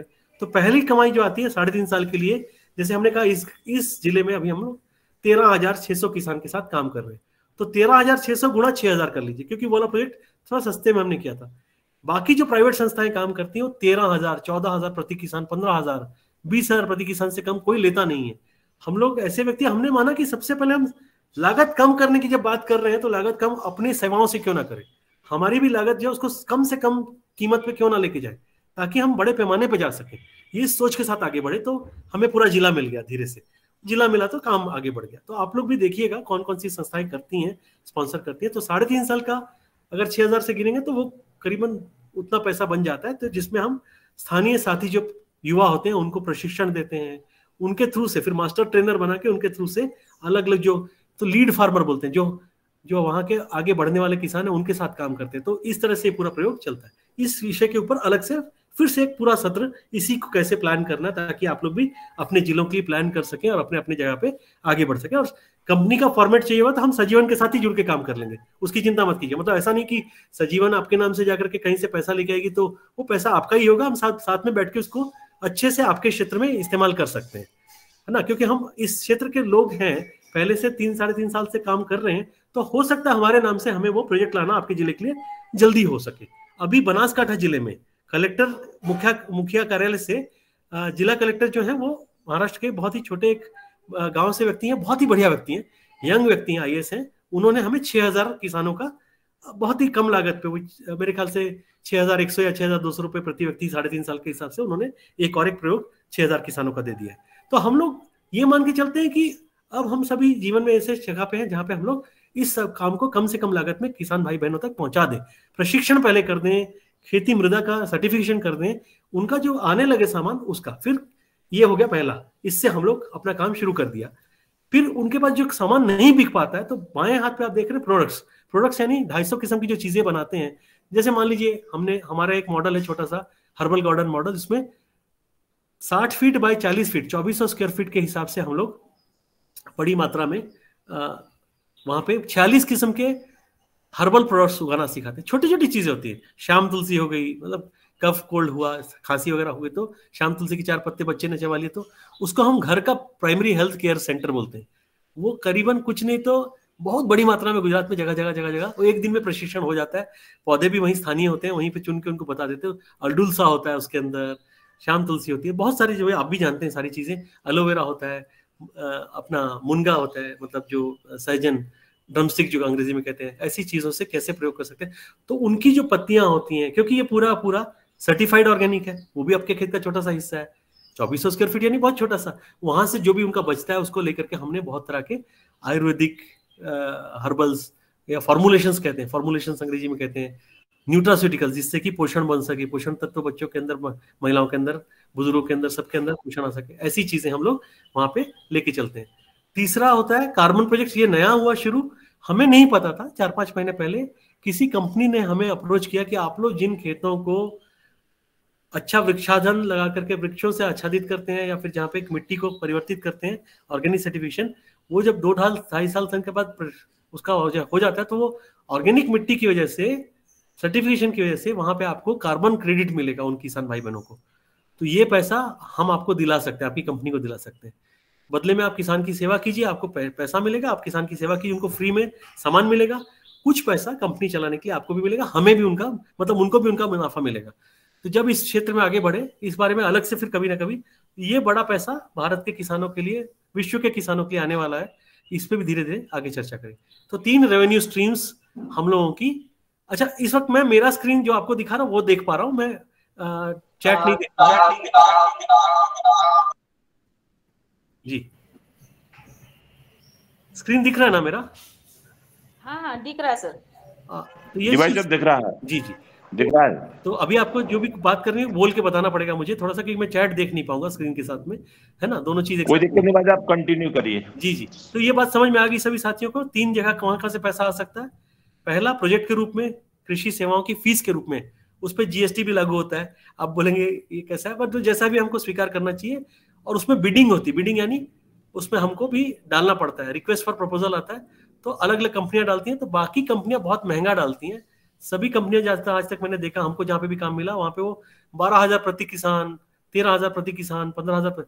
हम लोग अगर 15,000 प्रति किसान हमें मिले 3.5 साल का, तो हम उसमें पानी, सॉइल वाटर कंजर्वेशन कहते हैं, मतलब मृदा और जल संरक्षण के भी कार्यक्रम, छोटे चेक डैम वेक डैम भी बना के साथ में खड़े कर देंगे। वो पैसा मुझे तो इतना दिखता है, मुझे लगता है उसमें तो हम बहुत सारा काम कर सकते हैं। उनको तो जीवन में कभी पानी की कमी ना पड़े, इतना तो जल संरक्षण कार्यक्रम हम ही लोग कर देंगे उसमें, उतने पैसे में। तो इसलिए हम लोग भी कोशिश करते हैं कि ज्यादा से ज्यादा हम लोग उनकी मदद कर सके, क्योंकि पहले ये दिखाना बहुत जरूरी है इस वक्त देश में कि ये सफल कैसे होता है। तो ये 3 है। उनका जब सर्टिफिकेशन हो जाता है तो सामान बच जाता है, नहीं बेच पाते हैं, वो हम लोग ले लेते हैं, उसका प्रोडक्ट बना देते हैं, सजीवन नाम से प्रोडक्ट्स बेच देते हैं और कार्बन प्रोजेक्ट पे काम करते हैं। हमारे उद्देश्य मैंने पहले भी कहा, और वो यूनाइटेड नेशन एसडीजी बोलते हैं, उसमें कहाँ मीट आउट हो रहा है वो मैंने यहाँ पे लिखा है। इसको कोई खास महत्व नहीं है, यूनाइटेड नेशंस खुद ही अब महत्व का नहीं रहा। क्या क्या प्रोडक्ट कैटेगरी में बेच पाते हैं, बहुत ज्यादा नहीं बेच पाते, लेकिन क्या क्या बनाया है। हर्बल सप्लीमेंट्स हैं, मतलब ऐसी चीजें जिससे कि हमें बीमारियां ना हो, हमारा जो रोग प्रतिरोधक क्षमता बढ़ सके। खाने के और नहीं खाने वाले, शरीर के हिसाब से इस्तेमाल करने वाले बहुत सारे तेल बनाते हैं, मसाले बहुत सारे अच्छे प्योर मसाले, जैसे हमारी हल्दी जो है सजीवन की, और ये बड़ा अच्छा एक बड़ा किट है। आप लोग अगर एक किट भी ऑर्डर करें तो हम लोगों की मदद भी होगी, और पूरा एक रसोई का बड़ा किट बनता है, और वो करीबन 4500 रुपए में बहुत अच्छी क्वालिटी का सामान है। कभी एक बार प्रयोग करके देखेंगे तो उस पर पूरा एक डब्बे में, बड़े बैग में आता है, और बहुत बढ़िया जूट के बैग में हम लोग उसको घर तक ले जाते हैं। और जिन्होंने भी आज तक प्रयोग किया है वो बहुत पसंद आया। उसमें अनाज भी है खाने का, सीरियल्स जैसे यहाँ दालें हैं, अनाज है, और मुखवास है, और बहुत सारे नाश्ते भी हैं। जैसे गुजरात में आपको पता होगा बहुत खाखरा, भाकरी, इस तरह के नाश्ते हमारे इस वक्त काफी चल रहे हैं, नाश्ते भी। ये 6 मुख्य कैटेगरी है हमारे काम की। इसमें नीतू बहन से रिक्वेस्ट करूंगा, अगर है तो वो थोड़ा सा जरूर हमें यहाँ पे बताएं। जी नमस्ते संदीप भाई, मेरा प्रवास चालू है पर मैं सुन रही हूँ। तो ये जो प्रोडक्ट्स की डिटेल वाली बात है ना, उसके लिए अगर किसी को चाहिए ना तो हम कैटलॉग वगैरह भेज देंगे। अभी जो मेरे ख्याल से एजुकेशन सेशन चल रहा है तो वो थोड़ा बढ़ाना चाहिए संदीप भाई। और 1-2 कुछ रेसिपीज वगैरह मिलेट्स की जो मैंने आपको भेजी है, तो सब साथियों को अगर रेसिपी कुछ दिखाए तो वो अपने किचन में यूज कर सके, क्योंकि किचन जहाँ से चेंज होता है वहीं से हेल्थ चेंज होता है। और मैंने जो डायलॉग दिया है वो वहाँ पे change your kitchen change your life. तो ये आपने पढ़ा ही होगा, जीवंती पाउडर जो उससे आंखों का चश्मा उतर जाता है, ऐसा बहुत सारे प्रयोगों में हमने देखा। जीवंती पूरी दुनिया में 2 ही जगह पे मिलती है, मैक्सिको में और गुजरात में, वो भी नॉर्थ गुजरात में, सौराष्ट्र के इलाके में। तो ये बहुत अच्छी संदीप भाई यहाँ थोड़ा चेंज करना चाहूंगी।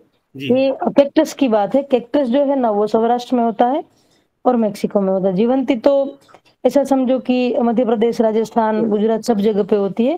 और रेड बुक लिस्ट हो गई है कि जब डीडीटी का उपयोग हमने बिना समझ के किया पूरे देश ने, तब ये जो थुवर की वार्ड में जो जीवंती होती थी तो उनका अपने आप नाश हुआ डीडीटी की वजह से। और दूसरा एक हमने पर्यावरण का और भी लॉस किया कि चिड़िया ने फूड समझ के डीडीटी को खाया, तो वो उस टाइम पे चिड़िया भी बहुत खत्म हुई। तो दोनों विषय के ऊपर सजीवन बहुत अच्छे से काम कर रहा है कि जीवंती का सीड प्रिजर्व करना, उनकी खेती करवाना, फिर उनका प्रोक्योरमेंट करके ड्राई कैसे करना है वो करवाना, और उसके बाद उनका जो मटेरियल है उनको मार्केट कैसे मिले उनका लिंकेज कराना। और साथ साथ में हम सीबीबीओ है, तो कल भी कोई सीबीबीओ वाला एक और भी ग्रुप अपने साथ था, तो हर एक पीओ को प्रोडक्ट कैसे पैक करे, मार्केटिंग कैसे करे, उनका सब पैकेजिंग वगैरह डिजाइन कैसे करे, वो सब एक सिखाने का प्रोसेस होता है संदीप भाई। तो इसके लिए हमारा जो छोटा सा यूनिट है, एक ऐसा समझो कि एक कार्यशाला जैसा, एक प्रयोगशाला जैसा भी है कि कोई भी आके एपीओ वाले वहाँ तालीम वगैरह ले सकते हैं, हमारी टीम उनको सिखाती है। क्योंकि पैकिंग जो है एक एक कोई बोरी में पैक करके देता है और एक कोई अच्छे से पैकिंग में करके देता है, तो भी मार्केट कैसे मिलेगा। तो थोड़ा जो प्रोडक्ट अट्रैक्टिव है या दिखता है अच्छा, तो उनका जो सेल्स है वो कुछ सुपरमार्केट में या कुछ बड़ी जो मेडिकल स्टोर्स वगैरह होते हैं वहाँ अच्छा मिलता है। तो ये सिखाने का भी साथ साथ में हम काम कर रहे हैं इसी माध्यम से। और कैक्टस जो है वो हीमोग्लोबिन के लिए बहुत अच्छा है, और इसके ऊपर 2007 से हमारा रिसर्च चल रहा था, 2014 में पूरा हुआ, और ये हमने एक महीने में 1% 2% हीमोग्लोबिन बढ़ते हुए देखा है। और कोई सीधा भी इनका फ्रूट यूज कर सकता है। जीवंती का जो संदीप भाई ने बोला, ऐसा कोई जरूरी नहीं कि हम प्रोडक्ट यूज करें। अगर हमने घर पे एक पौधा लगा दिया तो कई पीढ़ी तक ये पौधा चलेगा, क्योंकि ये एक क्रीपर है। तो उनका जो वेल है वो बढ़ता जाएगा। पत्ते अगर हम वो खाते तो आंखों के लिए बहुत अच्छा होगा। और जीवंती को शाक श्रेष्ठा बोला है आपने। आप तो सब आयुर्वेद से और आहार से जुड़े हैं, तो आप सबको पता होगा कि हमारे जो शास्त्र है उसमें शाक श्रेष्ठा पहला जीवंती को बोला है। और उनका जैसे हम पालक की या मेथी की भाजी करते हैं, तो जीवंती की भाजी कर सकते हैं। इसमें जीवंती की भाजी कैसे बनती है उनका भी एक रेसिपी तैयार किया हुआ है, वो हम रंजना बहन को भेज देंगे, तो वो आप सबको भेज देंगे। बहुत बढ़िया। तो आगे बढ़ता हूँ नीतू बहन। जरूर जरूर संदीप जी। तो इसी तरह से यहाँ पे विटामिन B12 जूस पाउडर आप लोगों ने सुना ही होगा। आजकल विटामिन डी, मतलब हम धूप में अक्सर ज्यादा नहीं रहते हैं, इसकी वजह से विटामिन B12, विटामिन डी इसकी कमी होती है। अमृत कृषि में आज से 15 साल पहले दीपक भाई ने हम लोगों को ऐसी लौकी खिलाई थी। पहली बार लौकी में प्रयोग करके इसके रिजल्ट्स आपको हम लोग दिखा सकते हैं। और उसमें विटामिन B12, विटामिन डी लौकी में आ गई थी 6 महीने के अंदर अंदर, सिर्फ मिट्टी चेंज करने की वजह से। तो आप सोचिए हम कितना कितना नुकसान अपना करते हैं अगर हम धरती माँ का ख्याल नहीं रखते हैं। तो ये सारी चीजें हैं। यहाँ पे ज्यादा समय ये खाखरा, भाकरी, मुखवास और तेल, सिर पे लगाने का तेल, अपना शरीर पे मालिश करने के लिए तेल, अलग अलग प्रकार के तेल, खाने का तेल, इनके बारे में ये सारी हमारी प्रोडक्ट्स हैं जिसको हम आगे बढ़ाते हैं। ये सबसे बड़ी इंपॉर्टेंट बात है। ये जो मैं आपके सामने, ये जो मैंने चार्ट रखा है, ये चार्ट हमारा नहीं है। ये भारत में जो कृषि अनुसंधान होता है, ICAR, Indian council for agriculture research, भारतीय कृषि अनुसंधान परिषद, उनकी टेस्ट रिपोर्ट है आज से 15 साल पहले की, जहां पे वो तीर का निशान है, नीले रंग का तीर का निशान है, वो देखिए वो क्या है, वो है ऑर्गेनिक कार्बन परसेंटेज। ये जब रिपोर्ट आई थी तो भारत में, पूरे भारतवर्ष में बहुत बड़ा हंगामा हो गया था। लोगों ने मानने से पहले इंकार कर दिया था कि मिट्टी के अंदर जैविक कार्बन, मृदा कार्बन जो क्षमता है वह 8.5% भी हो सकती है। 8.45 मतलब होता है 8.5%। 8.5% मृदा कार्बन कैसे हो सकती है, ये सवाल उठा। तो हमने ICAR को बोला, हाँ ये खेत है आपके सामने, दीपक भाई का खेत था, दीपक दादा के खेत से जहां जहां से आपको मिट्टी उठानी उठा लीजिए, अपने स्तर पे उठाइए, हम लोग यहाँ नहीं रहेंगे, चलिए आप 10 दिन बाद आके उठा लीजिए। बोले ये क्या है, ये तो चमत्कार है। 8.5% का मतलब होता है कि इसको समझिए कैसे ये काम करती है। ये 3 साल में उन्होंने अपनी मिट्टी को वहां पहुंचा दिया था। नर्मदा नदी जी के किनारे, माता नर्मदा के किनारे उनका खेत है। अभी 6 एकड़ है, पहले आधा एकड़ था। तो वहां पे हम लोगों ने देखा, मैंने अपने प्रयोगों में देखा, वहां पे एक टमाटर के पौधे से, पौधा बदलना नहीं है ना। अभी आजकल की खेती कैसी हो गई है, टमाटर की लागत कैसे बढ़ जाती है, एक बार फसल हो गई फिर अगली बार दूसरी फसल लगानी है तो टमाटर के पौधे को हमने उखाड़ दिया, दूसरी बार फिर नया बीज लेकर के आए। वो तो उन्हीं पौधों को वहीं पे लगाए हुए, उसी कोने में लगाए हुए, एक टमाटर के पौधे से पूरे साल में 68 किलो टमाटर आ रहा है औसत में है। मैंने औसत बताया है, बहुत सारे पौधे हैं। अगर एक लौकी की बेल से, दूधी की बेल से 118 किलो दूधी साल भर में। एक लाल बोपला, आपने कुमड़ा जो बोलते हैं कुमड़ा, उसकी बेल से 120-127 किलो कुमड़ा, है ना। इस तरह की उत्पादकता जब आपके यहाँ आएगी, आपको बहुत बड़े जमीन का इस्तेमाल करने की जरूरत नहीं पड़ेगी। हमारा एक बहुत अच्छा मॉडल है, 10 गुंठा मॉडल बोलते हैं दाभोलकर कृषि पद्धति में। दाभोलकर जी जो दीपक भाई के गुरु थे, उनका ये कहना था और मानना था, वो थ्योरी देते थे और दीपक भाई उनके पहले शिष्य थे, तो वो प्रयोग करते थे। वो प्रयोग करके भारत के पहले प्रयोग उन्होंने ही किए सारे। 10 गुंठा मॉडल में, 10 गुंठा यानी 1/4 एकड़, यानी 1000 स्क्वायर मीटर मान लीजिए। 1000 स्क्वायर मीटर में कृषक जो है वो प्रोफेसर के जैसे जिंदगी जी सकेगा, मतलब उतनी अच्छी उसकी कमाई होगी, उतना अच्छा खाना खाएगा। सिर्फ पानी भर की व्यवस्था, 1/4 एकड़ के लिए पानी कितना लगता है? 1/4 एकड़ के लिए ज्यादा पानी नहीं लगता है, सिर्फ उतना पानी भर की व्यवस्था सरकार करा दे, बाकी कृषक जो है अमृत कृषि सीख करके 1/4 एकड़ से काम कर सकता है। इसमें तकलीफ क्या है, लोग क्यों नहीं करना चाहते? क्योंकि पहले 6 महीने जब हमको मिट्टी बनानी होती है, लोगों को लगता है वो थोड़ा मेहनत है। लेकिन आप सोचिए, 6 महीने में अगर हमने मिट्टी बना के बदल दी अपने खेत की, और खेत में भी पूरा खेत पे आच्छादित नहीं करनी मिट्टी, जो जड़ें हैं, जड़ के जो इलाका है, क्षेत्रफल है, उसके पास में हमको डालना होता है। ये दही जैसा काम करता है। थोड़ा सा जामन लगा दिया और पूरे दूध में दही डालने की जरूरत नहीं, वो छोटा सा जामन भी पूरे दूध में कल्चर के जैसा काम करता है। तो अमृत मिट्टी भी इसी तरह से धीरे धीरे 3 साल में पूरे खेत में आच्छादित हो जाती है। लेकिन उतनी मेहनत करने के लिए अगर तैयारी नहीं है, तो फिर हम उस तरह की उत्पादकता ले नहीं सकते। तो ये जानबूझ के यहाँ पे ज्यादा देर रुका ताकि आप समझ सके इससे फायदे क्या क्या होते हैं।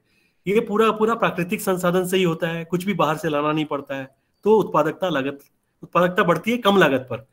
पहले अगर 1 एकड़ पे या 1/4 एकड़ पे 10,000 रुपए खर्चे हो रहा था, तो ये काम आपको 5,000 रुपए हो जाता है। आपकी मेहनत, थोड़ी सी फिजिकल मेहनत पहले 6 महीने लगेगी, उसके बाद आपको आराम की कृषि है।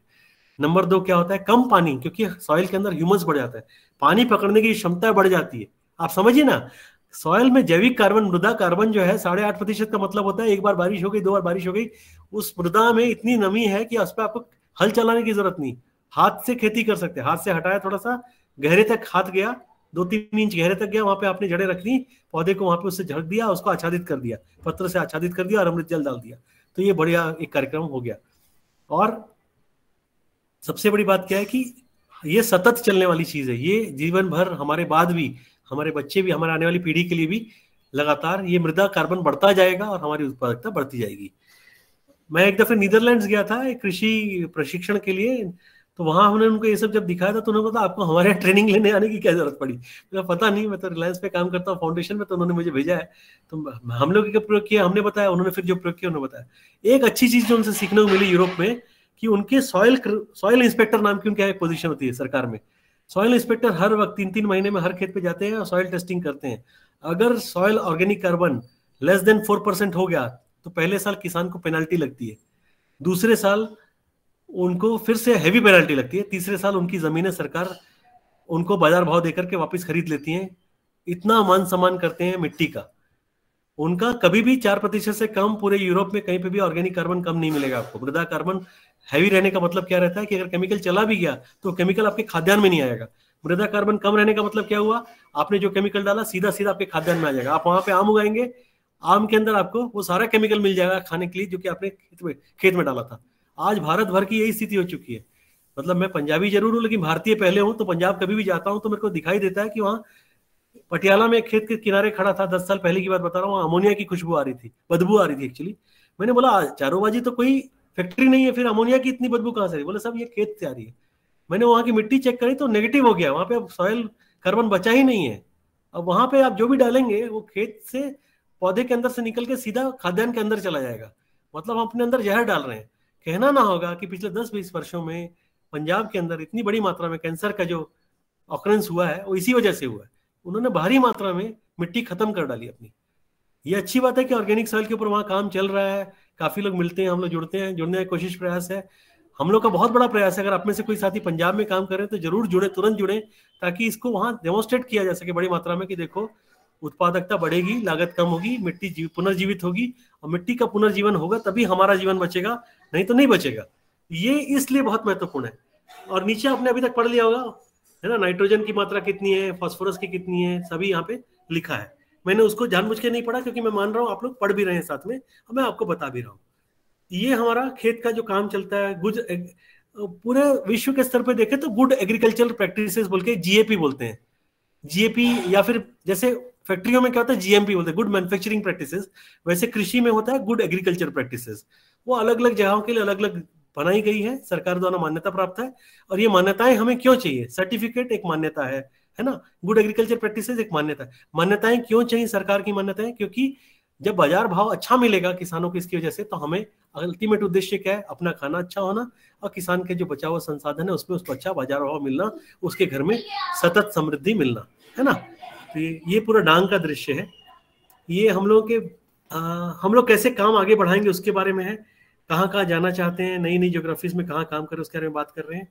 ये एक प्रयोग किया नीतूबेन और उनकी टीम ने राजकोट के पास में, ऑर्गेनिक मॉल बनाया है। ये हमारे ऑफिस है राजकोट में, उसके ऑफिस के बाजू में ही मॉल है, सेम बिल्डिंग में, छोटी सी जगह, बहुत छोटी सी जगह। ये मेरे ख्याल से 1000 स्क्वायर फीट भी होगी मुश्किल से, लेकिन लोगों का इसके प्रति जो आकर्षण है और जो यहाँ से उनको क्वालिटी मिलती है और जो सारा काम करते हैं, तो हम किन किन के साथ काम कर पा रहे हैं। कई लोग जैसे पतंजलि अपने आप में बहुत बड़ा, पूरे देश का सबसे बड़ा FMCG ब्रांड है, तो हमें बहुत खुशी होगी कि अगर वो अपने ब्रांड में हमारा सामान ले सकें, आप सभी भाई बहनों का सामान ले सकें, और उसको, क्योंकि उसमें उनको अच्छी क्वालिटी का एश्योरेंस हम देंगे, हमें अच्छे प्राइसेस, हमारे किसान को अच्छे प्राइसेस का एश्योरेंस उनसे मिलेगा, और बड़ी मात्रा में बहुत बड़ा काम हो जाएगा। तो हमने छोटे छोटे प्रयोग किए इस तरीके से, ये आगे बढ़ा। ये हम लोग आगे चल के 6 महीने में क्या हासिल करना चाहते हैं उनका एक प्रयोग है। ये हम लोग टीम है जिनको आप देख पा रहे हैं। मैं ये बात को यहीं पे खत्म करता हूँ, और हम लोग वापस आ जाते हैं फिर से प्रश्न उत्तर में। हाँ, डॉक्टर संदीप जी। जी हाँ, गुड मॉर्निंग। मैं कल भी बात की थी, डिस्कस किया था, ये जो आपकी संजीवन हेडक्वार्टर कहाँ है? संजीवन जी, ये हेडक्वार्टर कहाँ है आपके इसका? राजकोट में। अच्छा, तो ये अगर वहाँ एक हमारे जो FPO के BODs हैं उनका हम विजिट करवाना चाहेंगे, तो व्हाट विल बी द कौन सी जगह सुटेबल रहेगी, कहाँ हमें टूरिंग करनी होगी? तो हम जनवरी या दिसंबर के एंड में ये प्लान कर रहे थे। हिमाचल से बोल रहा हूँ, डॉक्टर DB शर्मा। कल बात हुई थी हमारी। डांग का अगर प्रोजेक्ट आप देखना चाहते हो तो आपको सूरत से प्रवास नजदीक पड़ेगा, और राजकोट का अगर आप करना चाहते हो तो अहमदाबाद से वाया होकर राजकोट नजदीक पड़ेगा। दोनों ऑपोजिट साइड में है। दक्षिण जो एरिया है वो डांग है, तो राजकोट और डांग के बीच में 650 किलोमीटर का अंतर है। तो आप क्या देखना चाहते हो, अगर मुझे पहले बता देते तो मैं आपको प्रवास का आयोजन करके दे सकती हूँ, और कितने दिन का करना है, कितने लोग आएंगे वो आप बता देना। तो मैडम, ये मॉडल जो आपका है, मॉडल देखना चाहेंगे और मार्केटिंग सिस्टम देखना चाहेंगे, तो वो how to start the such type of activity. तो चलो फार्मर वाला तो आप राजकोट प्लान करिए, तो उसके लिए आप राजकोट प्लान करिए। तो राजकोट में आपको पैकिंग की फैसिलिटी कैसे तालीम दिया जाता है, हमारा छोटा सा एक तालीम सेंटर भी राजकोट में है, तो वहां पर आपको पूरा तालीम ऐसा समझो कि मिनिमम आप 2-2.5 दिन लेके निकलोगे ना, तो ये आराम से सब देखा जाए। तो राजकोट के पास में हमारा और भी एक यहाँ से 2 घंटा दूरी पे बायोचार का प्रोडक्शन यूनिट चल रहा है, तो वो भी हम आपको प्रैक्टिकल दिखा पाएंगे, तालीम दे पाएंगे, और कोई भी फार्मर फिर देखने के बाद तुरंत कर सकता है। इसमें कोई बड़ी बहुत तालीम नहीं है, क्योंकि कल जो हमारी एक प्रश्न रह गया था, जो किसी ने बाद में पूछा था कि ये सर्टिफिकेशन वगैरह नर्मदापुरम में हम करें तो कैसे उनका खर्चा वगैरह, जो संदीप भाई ने भी थोड़ी बात करी, तो हमें सब चीजों को क्लब करना पड़ेगा। कोई एक चीज से आमदनी नहीं आएगी, हमें कार्बन में जाना पड़ेगा, हमें जो वेस्ट निकलेगा उनमें से प्रोडक्शन में जाना पड़ेगा, फिर हम जो प्रोड्यूस करते हैं उसमें प्रोसेसिंग में जाना पड़ेगा। FPO का जो प्रोग्राम है मेन, वो बहुत अच्छा 5 साल का जो एंड टू एंड सोल्यूशन के लिए सरकार ने बनाया है। तो गाइडलाइन से लेके आगे फार्मर को जोड़ना, समझाना, फिर सर्टिफिकेशन करना, फिर एक अच्छा यूनिट बना के मार्केट करना, तो ऐसा हम मॉडल बना पाए हैं और सबको दिखा पाए हैं, और हमें उसमें काफी सारी सफलता मिली है। मैम मैं आपको दिन को कॉल करूं मैम आपको? जरूर जरूर करना। हाँ जी। Your contact number 98257। Chat box में रख दिए है, नहीं तो मैं नंबर भी लिख दिया, जो गूगल स्प्रेडशीट में भी एंट्री कर दी है। थैंक यू उससे देख लेंगे। ठीक है, thank you sir, thank you ji. और ये हिमाचल में भी हमारा, आपको सुना होगा, हमारा अभी नेचुरल फार्मिंग का कॉन्सेप्ट चल रहा है, उसमें लगभग हमारा अपने प्रोजेक्ट के अंदर जो ये सारी एक्टिविटी हो रही है, तो ये सारा हमारा कहने को कि भाई 1,68,000 किसान इससे आपके रजिस्टर्ड है, बट जो एक प्रैक्टिकली देखने वाली चीजें है वो भी फार्मर एक बार अडॉप्ट करता है फिर उसको शिफ्ट कर देता है, तो सस्टेनेबिलिटी की जो एक समस्या आ रही है वो एक मेन इशू है। कुछ एक फार्मर है जो कर रहे हैं, लेकिन मेन थ्रस्ट जो है हमारा, अगर आप कहें तो मिलेट्स के ऊपर भी जाना चाहेंगे, ऑर्गेनिक पे। By default it is organic, but I think so that कि दूसरी क्रॉप्स को भी, क्योंकि हिमाचल प्रदेश बहुत एक छोटे छोटे किसान हैं, उनकी जो लाइवलीहुड है वो बहुत कम जमीनों पे है, और हमारा जो डाइवर्सिफाइड यहाँ एग्रीकल्चर है, खास करके आपका वेजिटेबल है, वेजिटेबल में जो नेचुरल फार्मिंग है उसको अडॉप्शन में थोड़ी सी दिक्कत आ रही है, और जो हमारे इंटीरियर एरिया है, जो हमारे ट्राइबल क्षेत्र है, वहाँ भी थोड़ी सी ट्रांजिशनल फेस हो गया। वहाँ फार्मर ने जो है एप्पल प्रोडक्शन शुरू कर दी है, तो कुछ एक है जगह बची है जहाँ मिलेट्स की प्रोडक्शन की अभी भी पॉसिबिलिटी है।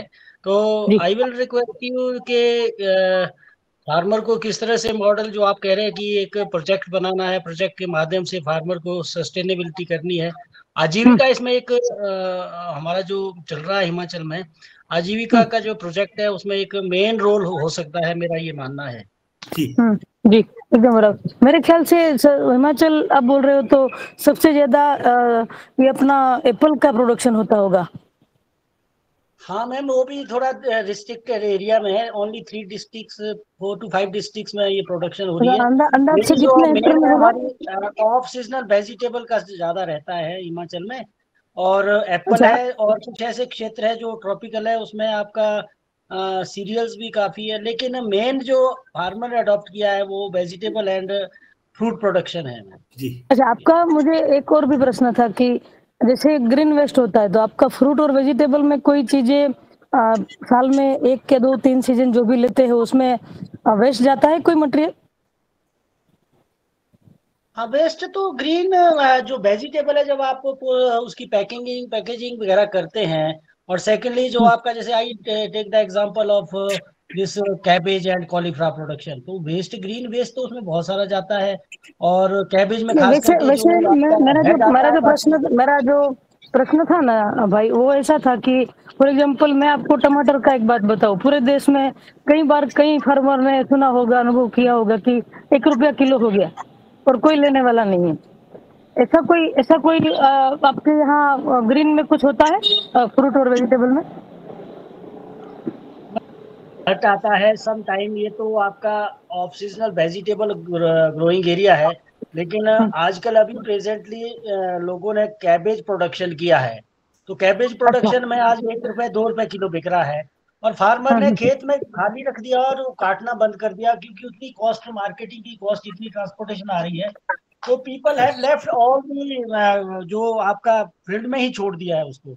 शर्मा भाई जी से एक थोड़ा अनुरोध करूंगा कि आज ना सब्जेक्ट स्पेसिफिक बात आज से नहीं शुरू करते, क्योंकि हिमाचल अपने आप में काफी बड़ा राज्य है, वहाँ की कृषि भी अपने आप में अलग अलग विभाजित है ना, तो क्योंकि अभी 8:20 हो गए हैं, तो आपसे अनुरोध करता हूँ भाई जी, हम लोग करते हैं, निश्चित रूप से करेंगे।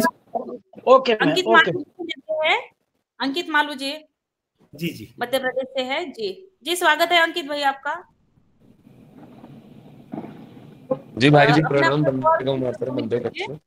आपने बहुत अच्छी जानकारी दी, और कैसे इसको कमर्शियल करके कैसे छोटे छोटे स्तर से इसको बड़े स्तर तक ले जाया जाए, इसमें आपका मार्गदर्शन सब लोगों के लिए बहुत अच्छा रहेगा।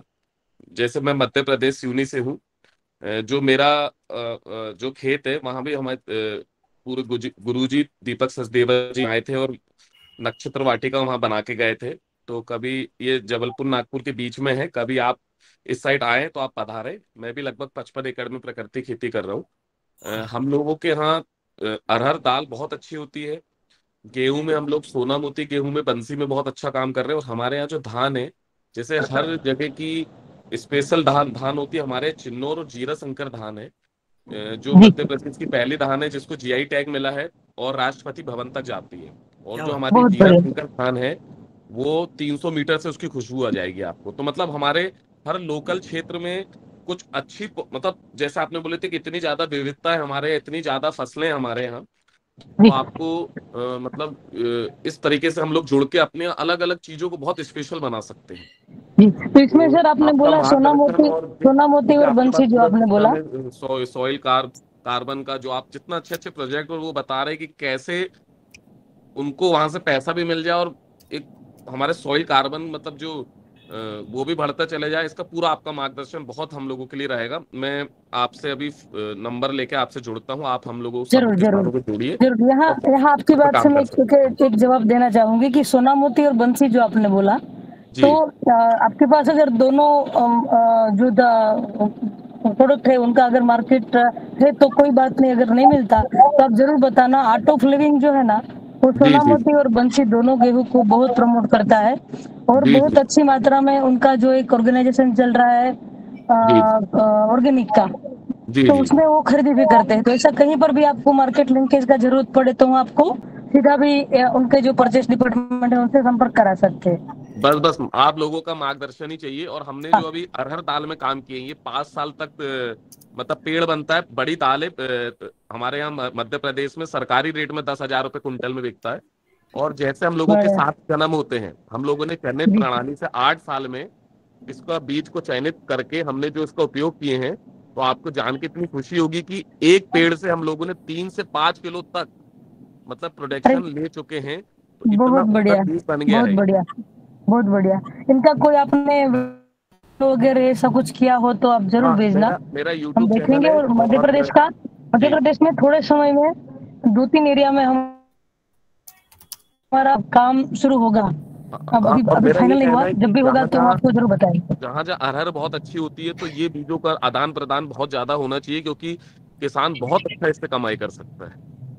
जी जरूर।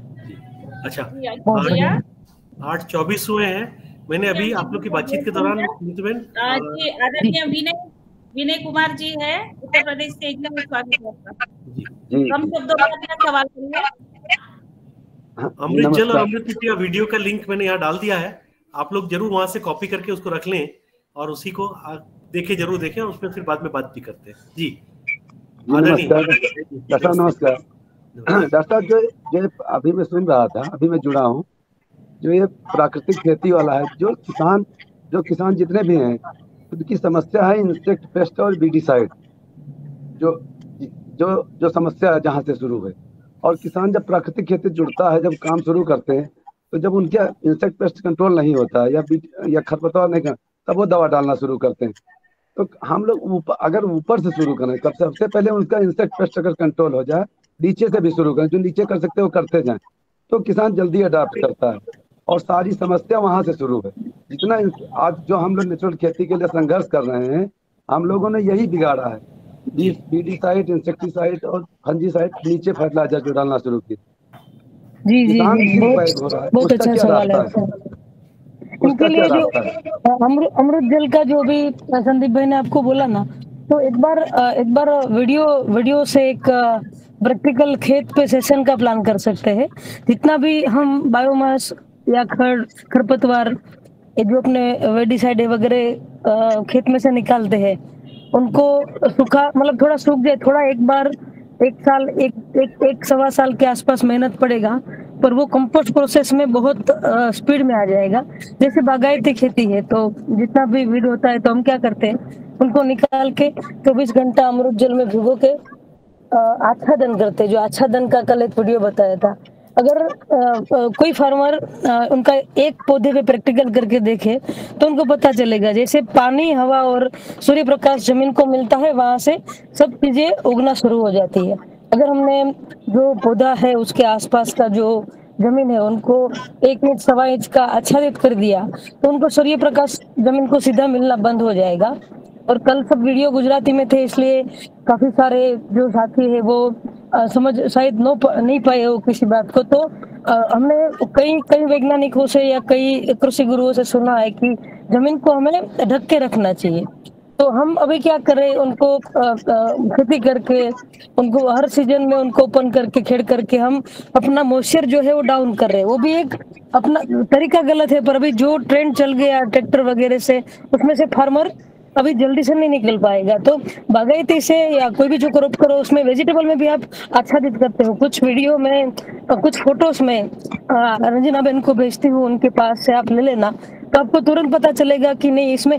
और आच्छादन करने से आपका जो पानी है ऐसा समझो कि ड्रिप से भी 10 गुना कम यूज होगा। मैंने खुद एक प्लॉट किया था जो भूमि आंवला करके एक वाइल्ड हर्ब्स होता है और जो लिवर की बहुत अच्छी उनकी दवाई बनती है। तो हमने आसपास का वीड निकाल के भूमि आंवला का प्लॉट किया, आच्छादित किया, फिर एक दूर्वा का प्लॉट किया। जो हमारे खेत से जो दूसरी बात बताऊं जो सोने जैसी बात है कि कुछ खरपतवार ऐसे है कि उनका हम बायोमास में यूज करें, कुछ खरपतवार ऐसे है कि जो औषधिया के काम में आए। कल अगर सेशन होता है तो एक छोटा सा 3 मिनट का मैं वीडियो दिखाऊंगी कि हमने खरपतवार को निकाल के कैसे उसमें से हर्ब्स बनाया, कैसे उसमें से हमने मेडिसिन बनाया और कैसे हमने डॉक्टरों को उसमें जोड़ के यूज करवाया। तो ये थोड़ा जो काम है, हम 20 रुपया किलो गेहूं बेचते थे, अभी 30 रुपया किलो बेचते हैं। तो ये हब सारी चीजें है वो भूमि आंवला 200-250 रुपया तक किलो सूखा हुआ हम फार्मर के पास से लेते हैं। सुखाने का 2-3 तरीका, जो भी मैं भाई जो हिमाचल से थे प्रश्न पूछ रही थी कि बिगड़ता कितना है। वेजिटेबल में कैसे कंट्रोल करें, इंसेक्ट पेस्ट कैसे कंट्रोल करें? कोई अगर सब्जी वाला ग्रोवर है और नेचुरल की तरफ जा रहा है वो वहीं फंस जाता है, उसको कैसे तुरंत क्या उपाय है उसके पास? मतलब जो कुछ उसमें जो जीवात वगैरह लगता है उनकी आप बात कर रहे हो? जो इंसेक्ट लगते हैं, अगर कोई सब्जी बैंगन खेती कर रहा है अमृत जल का छिड़काव कर सकते हो आप। अमृत जल बना के उसमें पानी डाल के तुरंत मतलब 2 या 3 दिन में उनका कंट्रोल होना शुरू हो जाएगा। फिर कल हमने वो बायो ऑयल का बात किया था, तो उनमें पानी डाल के आप उसके ऊपर छिड़काव करो तो भी उसका कंट्रोल हो जाएगा। बैंगन नहीं कंट्रोल होता, मैं देखा हूँ किसान जो कर रहे हैं। मतलब सब्जी कोई भी हो, सारी समस्या सब्जी में है और फ्रूट्स में है। जो सीधे